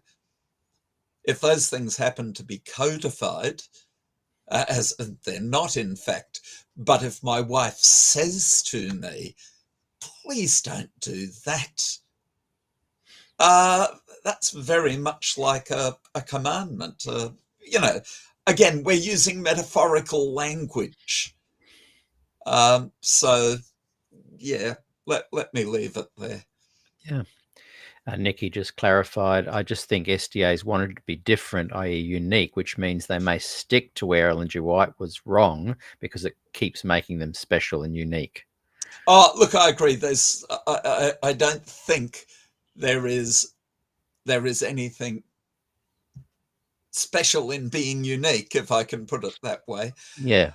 However, as an Adventist pastor, as an Adventist Bible teacher, I believe there are things that Adventism offers to the world and to other Christians. Providentially. Well, it just happens to be so, in my opinion. I don't want to make a big thing of that. Yeah. But, yeah. She adds there, sure, you can exit the covenant, commit adultery, covenant with another breaks the covenant, etc. But God will never break it. And that's her point. Yes. And the last question, and I think you'll answer this one very quickly. You did touch on it before. Peter, ask your guest if he believes in the atonement at the cross, or does your guest believe in the investigative judgment? I actually saw this one in the panel. Yeah. For the pioneers, Uriah Smith makes the point that the atonement is not was not made at the cross, but in the sanctuary in 1844. What he's doing, in fact, is very good typology. In the sanctuary, it wasn't the sacrifice of the sheep on the altar where atonement was made on the Day of Atonement. It was taking the blood into the sanctuary and sprinkling it on the ark, and that's where atonement was made. The boldness of Hebrews is it says that what the priest did on the Day of Atonement, going into the most holy place, Christ did on the cross. Now, that's Uriah Smith. That's 100 years ago. He says, let this fact be forever fixed in your mind. I can remember a college lecturer saying, well, the atonement was made at the cross. Let this fact be fixed forever in your mind. And I agree with that. The atonement is made at the cross. It is full, final, complete. It needs no supplementing in any way. Of course, we've still got to accept it. You see? Paul can talk of filling up what was lacking in the suffering of Christ. And that's incredible language to me. That blows my mind. But this is Paul filling up what was lacking in the suffering of Christ. The language, of course, is metaphorical. The one thing that is lacking in the suffering of Christ is it's not happening in Paul. Yeah, it's happening on the cross in Christ. Now, does the investigative judgment have to be understood to be the final atonement? No, that's a type of language I don't use for the investigative judgment. I'm uncomfortable with it. I know Ellen White uses it. Questions on Doctrine talks about applying the atonement. I'm much more comfortable with that. But personally, I think if Ellen White had been more of a theologian, she would have been more aware of how liable to be misunderstood she was in using that sort of language for the judgment.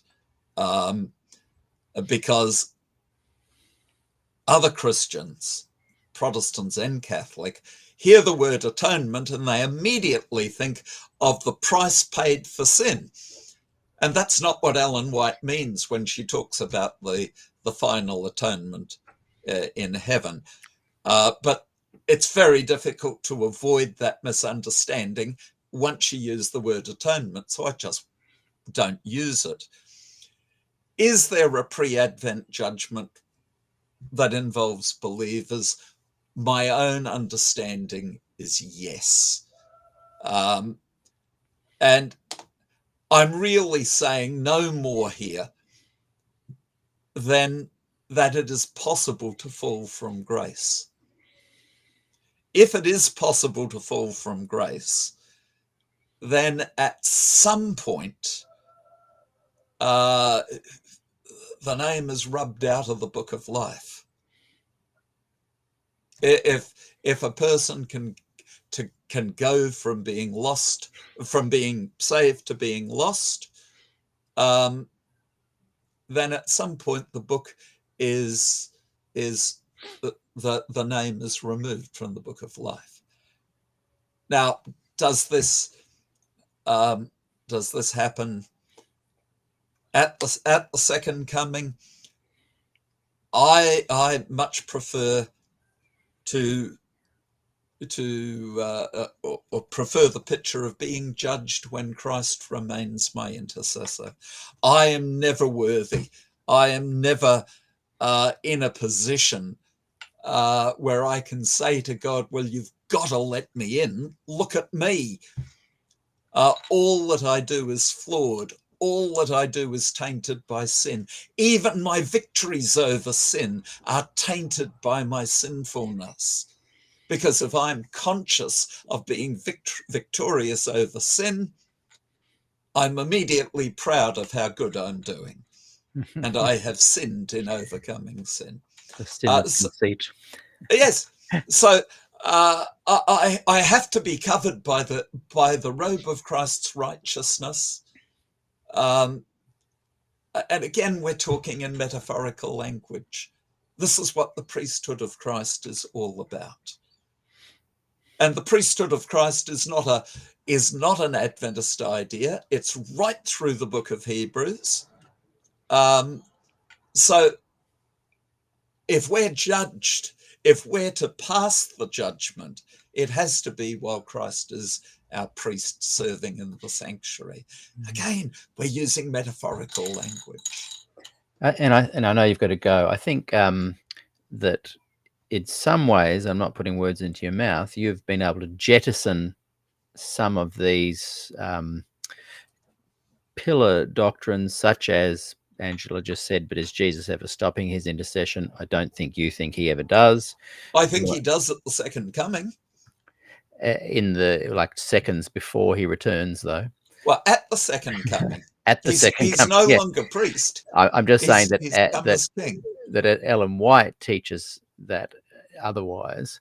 To me, it's sad that if the Adventist Church is the remnant and they have the spirit of prophecy, it's a shame that God didn't speak to the prophet with a little bit extra clarity so that people would understand what he actually meant. No, I think you're missing the point of the prophetic gift, Peter. It was never God's intention that we get our theology from Ellen White. It was never the role of the prophetic gift post the canon to give us doctrine, to give us theology. Ellen White, all of the church's doctrines are confirmative with her visions. They're not that she hasn't brought them to the table, but of 3 or 4 every now and again that would be brought to the table, she'd go off in vision and say, "Yep, that one's right." Even if we're getting into a topic that's too big to last. This will be another conversation, maybe. Yes, this will be another conversation. The fact of the matter is, we have one more dead prophet than every other church. We do not have a living prophet.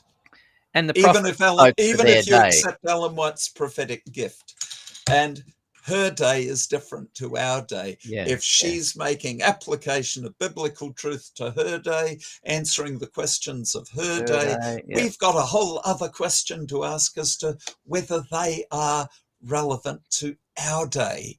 And look, what you've just said there, I agree with. And I think it does differentiate, just finishing off with Glacier View, that when the dust settled, what was revealed is that there were people saying exactly what you said, and there were people saying, no, her authority is ongoing. In many ways, that's the nutshell difference. And I definitely prefer your version of that, because the biblical prophets also had messages for their day, not for the day that is current. And it's a shame that the church has definitely, whatever way you slice it, has definitely gone the pathway of, these two sides are defined by what you've just said. One side says, let's see her in her day. And the other side says, no, her authority continues to this day. Yeah. Look, I look at Ellen White as I look at Nathan the prophet. And the Bible speaks of the book of Nathan the prophet. I think if we found that book, would we try and regulate our life by it? You talking about the great controversy? No, I'm talking about the book of Nathan the prophet. Oh, sorry, yeah.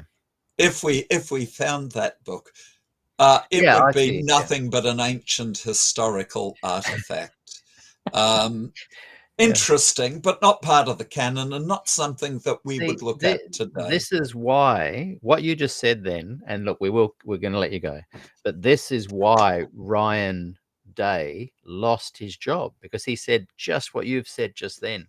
So that's the sad reality, is that the church has made it so that Ellen White's authority cannot be questioned. That's the bottom line. Well, yes, that may be so. I don't know. Well, it's demonstrably so. All right. I mean, I can only talk from my experience. Yeah, and that's why you and I can catch up at Chilled Cafe and have a good conversation, because it's been your experience, your decision. You've used your brain to analyze the data and draw your own conclusions. I've done the exact same thing, and we respect each other for that. Yeah. Peter, My I've got to friend, go, thank, my friend. thank you for coming. We've absolutely loved you on the show. There's lots of great comments there as well. And everybody, see you tomorrow. Sorry we're racing off, but see you tomorrow. We have Danny Big doing our Good News Gospel program. See you then, everybody. Catch you, David. That was awesome. Thank you, Peter.